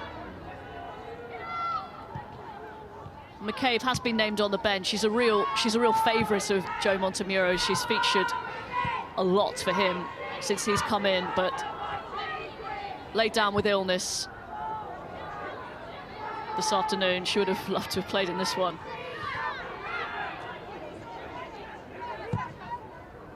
Mead, Evans, just wide. Again, they seem to haven't got this right all afternoon. Bristol, you either get nice pressure, nice tight pressure on the ball from the cross, or if you're not able to do that, you make sure that all the players in the box are marked and they're certainly challenged and they don't have a free header or free shot. Ebony Salmon making way.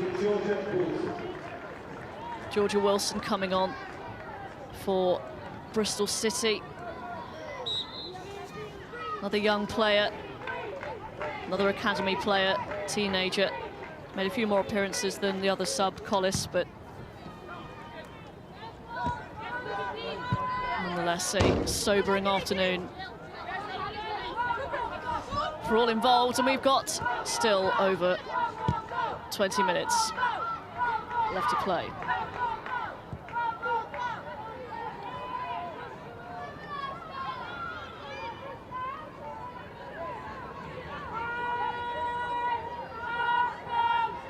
Arsenal have been absolutely unstoppable. They have. They've just been so professional as well.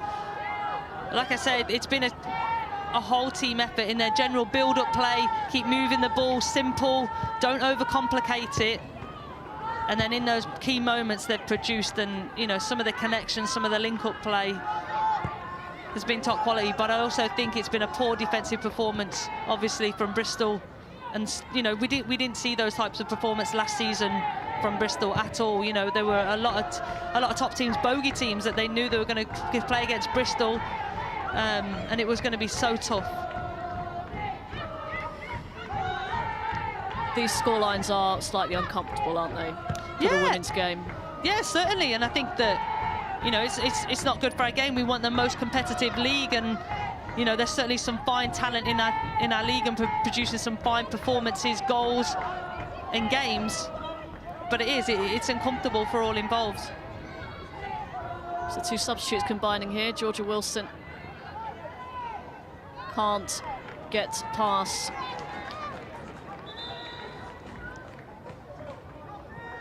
Louise Quinn, I should say. Substitution for Arsenal, replacing number 11,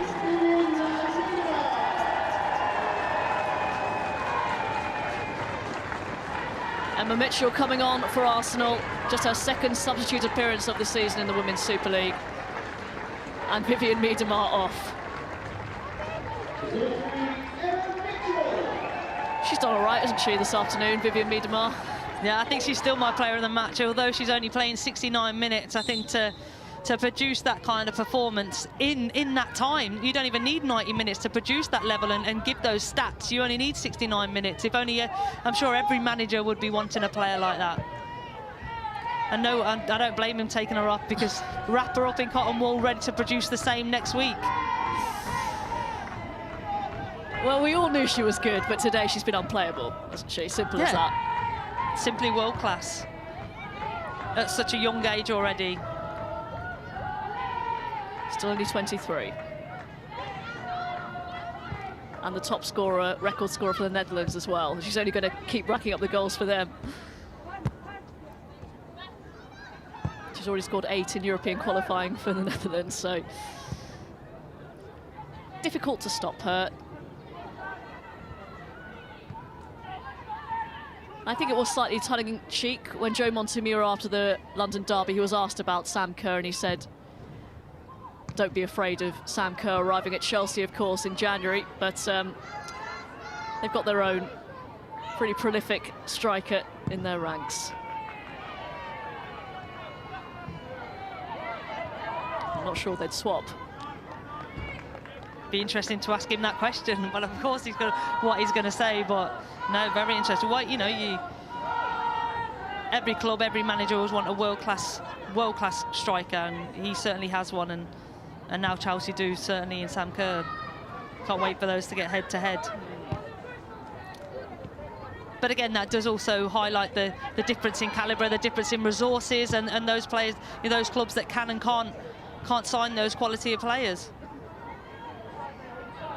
Evans, cut out by Matthews.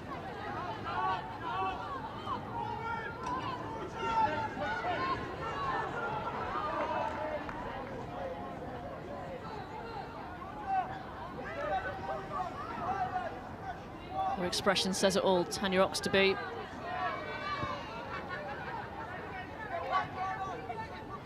And as you mentioned, last season, Laura, they did ever so well. Bristol City finished 6th. They were hard to beat. I think she has tried to be a bit more expansive, but it has come at a significant cost so far. And Bristol City may have to go back to what was working for them, maybe. Yeah, that's right. But also, I think, you know, you do look to evolve, you do look to move on. But also, I think every other club has, you know, sign international players. Not only are they signing players, have the budget to sign players, they sign international top quality players. And sometimes clubs like Bristol and maybe some of the other the lower resource teams aren't able to do that, and that's the difference. That's where we are. That's where we're at. You know, and there's no shame in saying that. I think it's clear for all to see. Mitchell, oh, off the post. Quinn and Roord couldn't follow up. The substitute nearly getting in amongst the goals.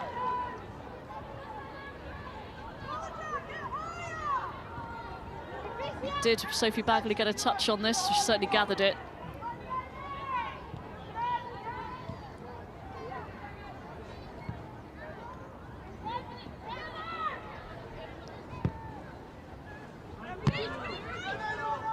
You're absolutely right, Laura. There does seem to be a divide between the top three, perhaps top four, and then the rest, or even a sort of three-tiered system in the top tier of the Women's Super League. Yeah, that's right, and I think you can hear in managers when they have interviews, those that haven't got maybe the budget and the resources mention it in interviews, and those that have don't, because you know, that's not their main priority. But you know, for managers and clubs certainly that haven't got an endless pot or endless resources, then it does become a problem for you know, their players and their club and their progression.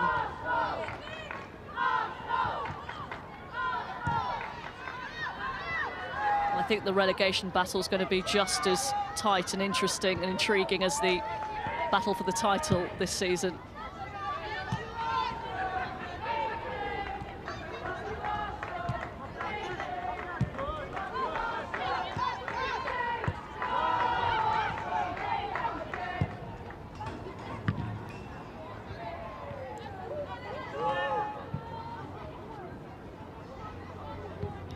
Quinn van der Donk. Surprising that her name isn't on the score sheet yet. That's right. There's still time though, Robin. Unfortunately for Bristol City, there is. Quarter of an hour left.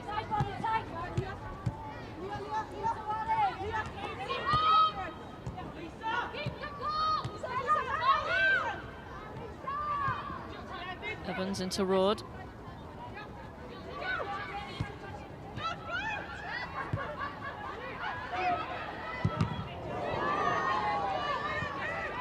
Shot charge down. You can see how patient Arsenal have been in the build-up. Short, sharp passes, which allows the give and go. And it just, Bristol just can't get close enough to make a tackle, make a block, make an interception. Because they just draw a player in and the ball's been moved on to the next player as quickly as they can put pressure on them.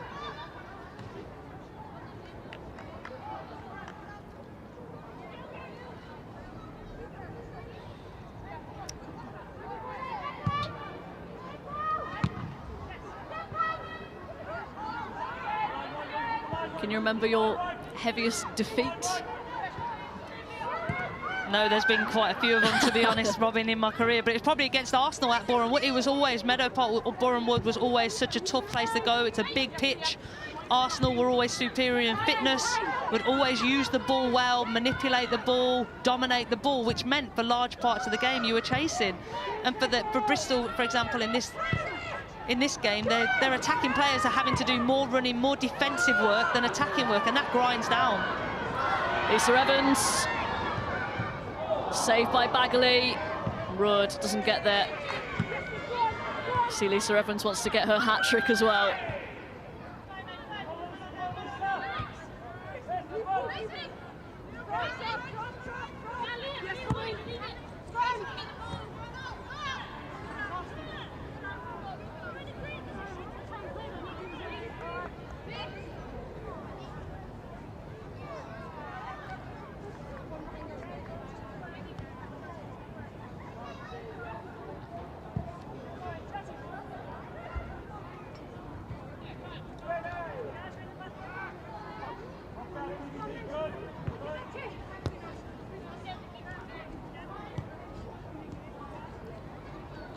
Manchester City and Liverpool have kicked off 0-0 after the first 9 minutes at the Academy Stadium. I'm sure they'd have been aware of what's been going on here, Manchester City. Evans once again, those runs in behind. Another teasing ball across the face of goal, which isn't turned in. It's a fantastic first ball, first of all, from Emma Mitchell. Just plays it down the line, and the ball curls back into Lisa Evans's run. And she just knows she needs to help it across that 6-yard box. And again, unlucky not to make contact.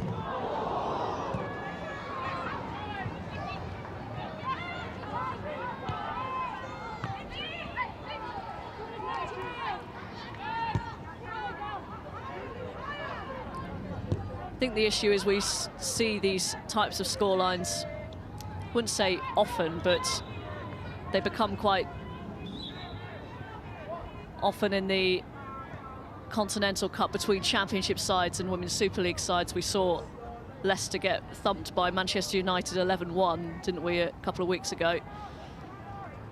But it's slightly more unedifying when it happens between two teams in the same league. That's right. I think the Championship sides, it's a great opportunity to play WSL sides to pitch themselves up against that top tier of players and clubs.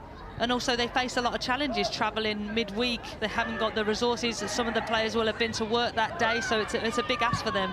But like you say, our top league now is fully professional, and we thought that these scorelines, you know, would have been eradicated.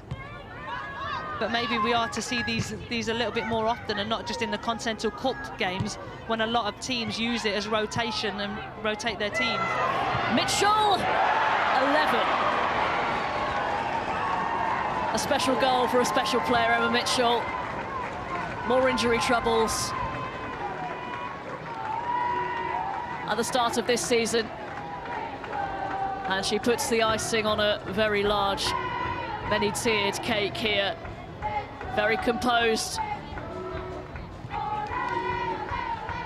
Emma Mitchell has done so well since coming on. She's made some key passes, and when she finds herself in that position, you know, uses their laces to blast it into the goal. But it's a wonderful through ball from Beth Mead. Sees her, you can see her. She sees Emma Mitchell out of the corner of her eye. All credit to her.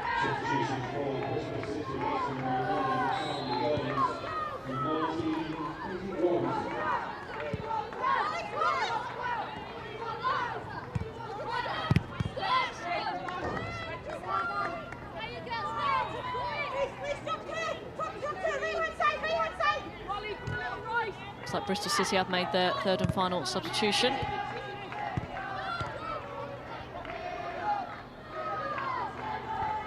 There's Katie Robinson, who's come on for the final 10 minutes. Another teenager. This average age just keeps going down and down for Bristol City. Charlie Wellings has made way. She got a bit of a knock.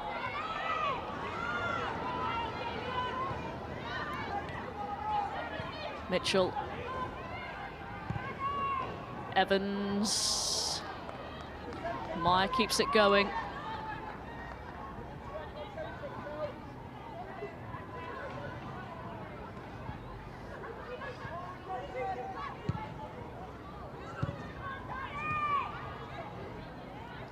Here's Rood.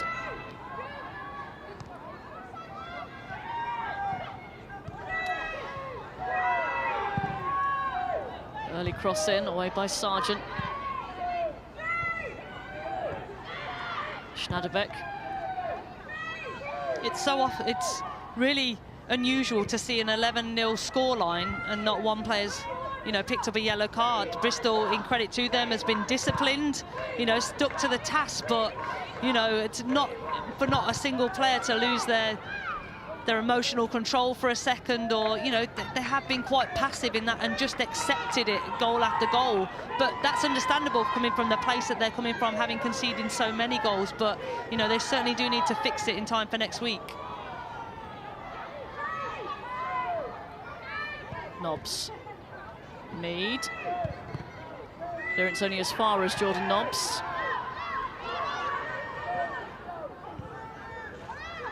They need to completely reset, don't they? Because that game against Birmingham is huge. Yeah, I think, you know, as a player, it will hurt, and it has to hurt, because you can't just experience this and not let it touch you. Rood angles tight, just past the post.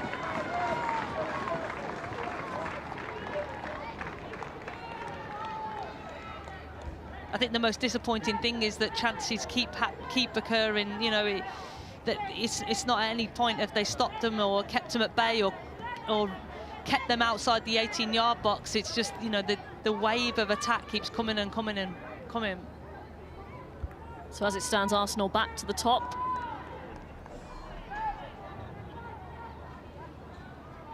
And also with a better goal difference than Manchester City and Chelsea, who are, of course, yet to either play or complete their game. Chelsea's game at Everton will have to be rescheduled after a frozen pitch, but paid to that encounter at Southport earlier on today. And still to come later on, 3 o'clock kickoff, West Ham United against Manchester United. Oh, and that's an error from Zinsberger. And the referee has given a penalty kick. Jana Daniels outfoxing Manuela Zinsberger. And Bristol City have the chance to get a goal. I think it's really sloppy from Zinsberger. I don't think she reads the pressure from Jana Daniels. Jana Daniels does so well, and there is contact from Zinsberger, so the referee's made the correct decision, and all credit to Jana Daniels for creating that situation for herself. And she's going to try and score this spot kick herself. Daniels, she won it. Can she get Bristol City on the score sheet? It's Daniels, and it's saved by Zinsberger. Oh, but Daniels has bundled it in. Zinsberger saved the initial spot kick, but couldn't keep the follow-up out. No clean sheet for Arsenal. It's a really poor penalty from Jana Daniels. I think she's trying to overthink it, go straight down the centre. But having said that, all credit to her for following it in. She's the first one to react. She is the closest player, and she makes sure it crosses the line. Just the spin and the bounce of the ball came away from Zinsberger. I thought she was going to get that the second time.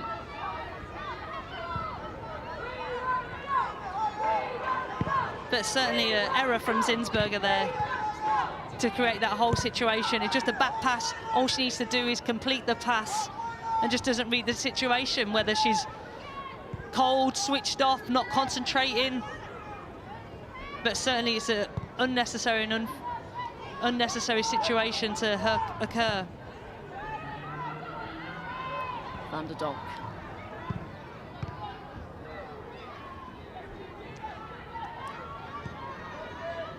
Good play by Matthews.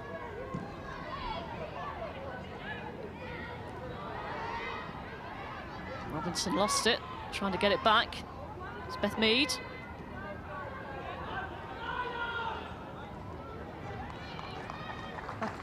Again, in those situations, you would have thought someone would take the authority, impose themselves on the Arsenal players, but it's been the nicest 11-1 game I've ever seen.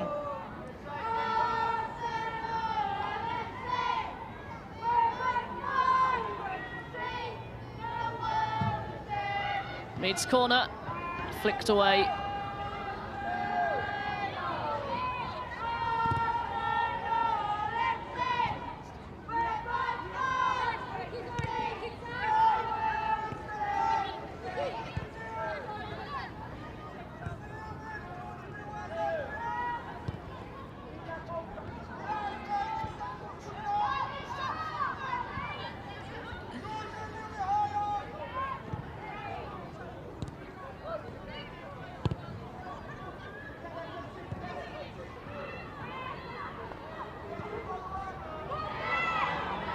Mead coming forward. Nearly opened up for her. Last-ditch tackle. There's some dithering on the edge of the penalty area by Jana Daniels. Picked off by Rood. Evans. Slips in Van der Donk. Cleared by Megan Sargent off the line. Another chance created. Bristol City not helping themselves here. Evans over the bar by Jill Rord, and with 3 minutes left to go, I think you've already said it quite a few times, Laura, but who is your player of the match? Vivianne Miedema. I should have chose someone different because the camera had already gone to her there. No, Vivianne Miedema, I just think while she was on the pitch, to be involved in all 10 goals that were scored when she was on the pitch is just incredible stats. All credit to her. Couldn't really have been anyone else, could No, she deserves all the plaudits. That is a fine performance, and you know, now her challenge is, can she reproduce that next week and the week after? But for the moment, enjoy it, because it's just incredible and clearly world class.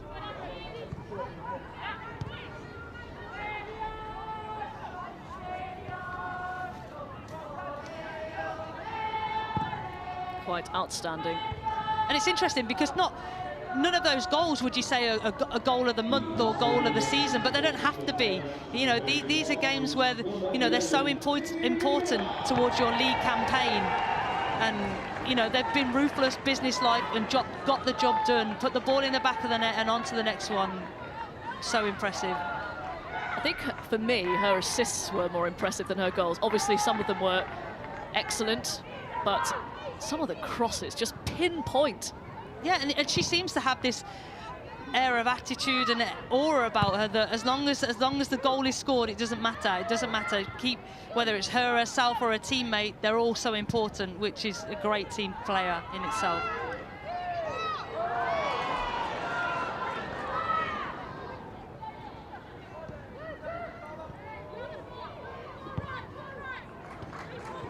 Here is Mitchell.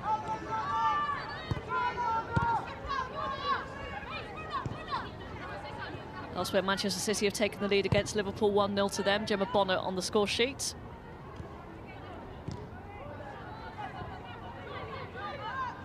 Just 10 more to go if they're to match Arsenal.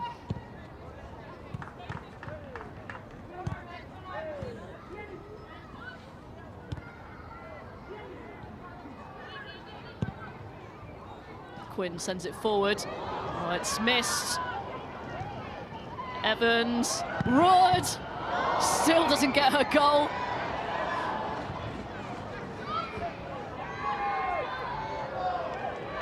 Carla Humphrey brings it away for Bristol City.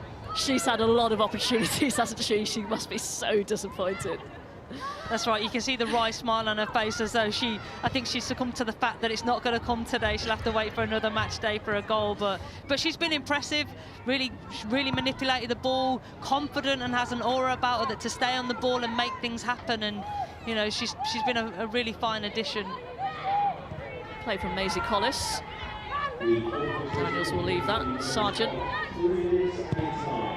Daniels delivers.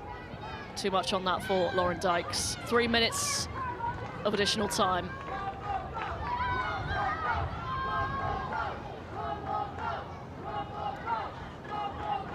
It's almost like, yeah. I know, you would have thought either of them would have given us a little smile, wouldn't you? Been happy. I'm sure they're saving it for the post-match talk. That expression just says, yeah, so what? I knew exactly what was going to happen today. Maybe he's thinking about eating another banana like he did the first half.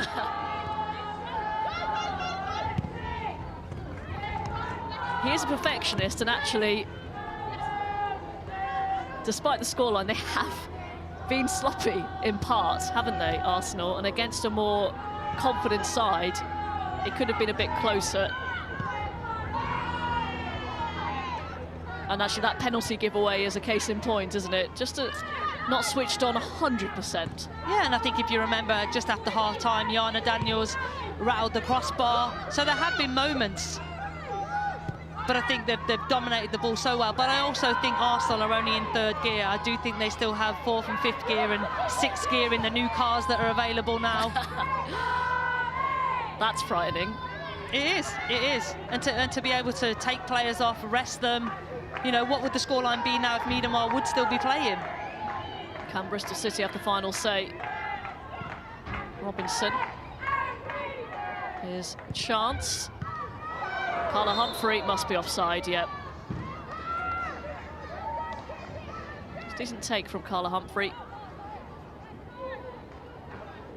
And she's been the occasional bright spark for Bristol City. Her range of passing certainly going to come in handy. Yeah, certainly in possession, she's the go-to player. She makes things happen. She can execute those balls that you need to keep feeding the forward players. But, you know, if Bristol are going to compete against Birmingham next week, then, you know, their forward players need to be doing more running forward than running back. You know, it's a big shift. They've had to put in a big shift today against this Arsenal team and spent too much time defending.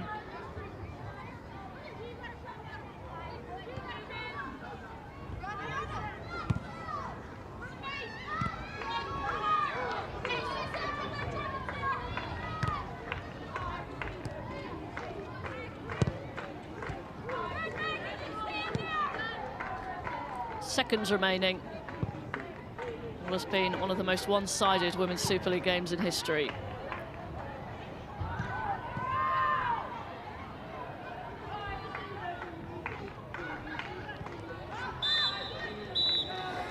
There we go. Emphatic, prolific, brilliant from Arsenal. What a result for Joe Montemuro and his team. A sobering afternoon for Bristol City.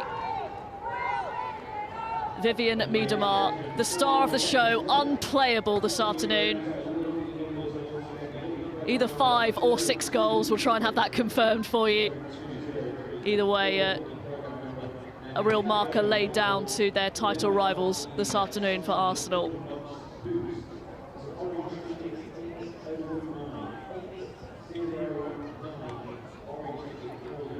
It is full-time at Boreham Wood. And it is Arsenal 11, Bristol City 1.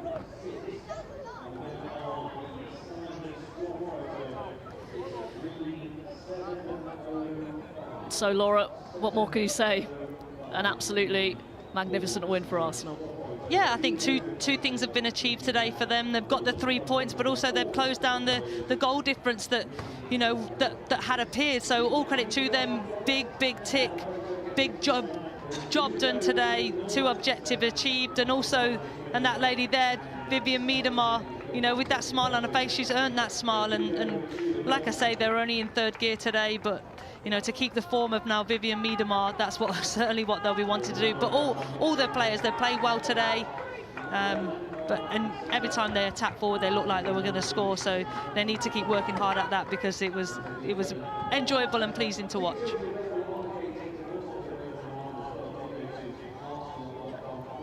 We will hopefully try to hear from our Barclays F8 Women's Super League player of the match, Vivianne Miedema. Not a lot of words had to be said, I'm sure, in that huddle. With Joe Montemuro, just many congratulations. I'm sure he joked that he wanted 12, but... or a clean sheet. Yeah. That may have stung a little bit.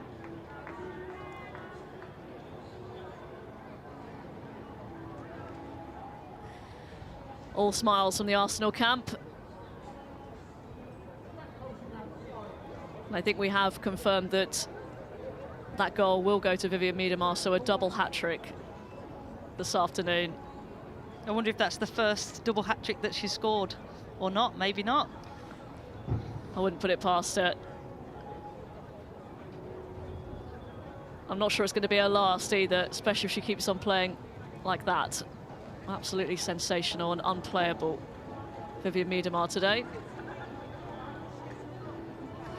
Let's head pitch side then and have a word with our FA Barclays Women's Player of the Match. Vivianne Miedema is with Reshman.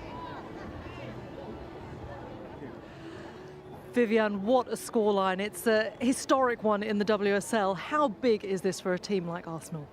I think we obviously needed it. I think we've been struggling a bit the last couple of weeks, and obviously getting a result like this today is really good for us. And I mean, there's 2 more games and 1 more cup game before winter, and we just want to end it really well this year. 6 goals for you, a double hat-trick. Have you ever done that before? I don't know, not that I can remember, but yeah, probably when I was really young. But I don't know, like, I don't even know what to say, to be honest. Like, yeah, I thought we played really well today. Yeah, that's it. Well, you were involved in almost every other goal when you were on the pitch. As a striker, we know you love to score. How good does it feel, though, when those goals go in, knowing that you're pushing that tally up every single time? To be fair, I don't know if you've seen it, but like I was actually more happy assisting the other girls today because I don't know, like I love setting up goals. I obviously love, scoring goals as well. But yeah, it just feels good and I feel fine and yeah, I'm in form, I think. And what I said, like the next 2 games are big games for us. Yeah, and you said, of course, pushing that goal difference up was really important. You did that today. You are the Barclays F8 Player of the Match. Congratulations, Vivianne. Thank you. Thank you. Thank you very much. Vivianne Miedema, our Women's Player of the Match. What a performance from her.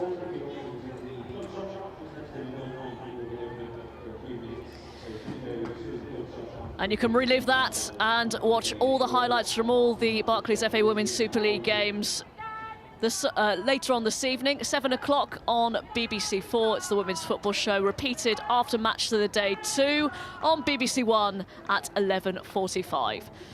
Thank you very much for joining us this afternoon. Hope you enjoyed that as much as we did, and we hope you enjoy the rest of your weekend. Goodbye.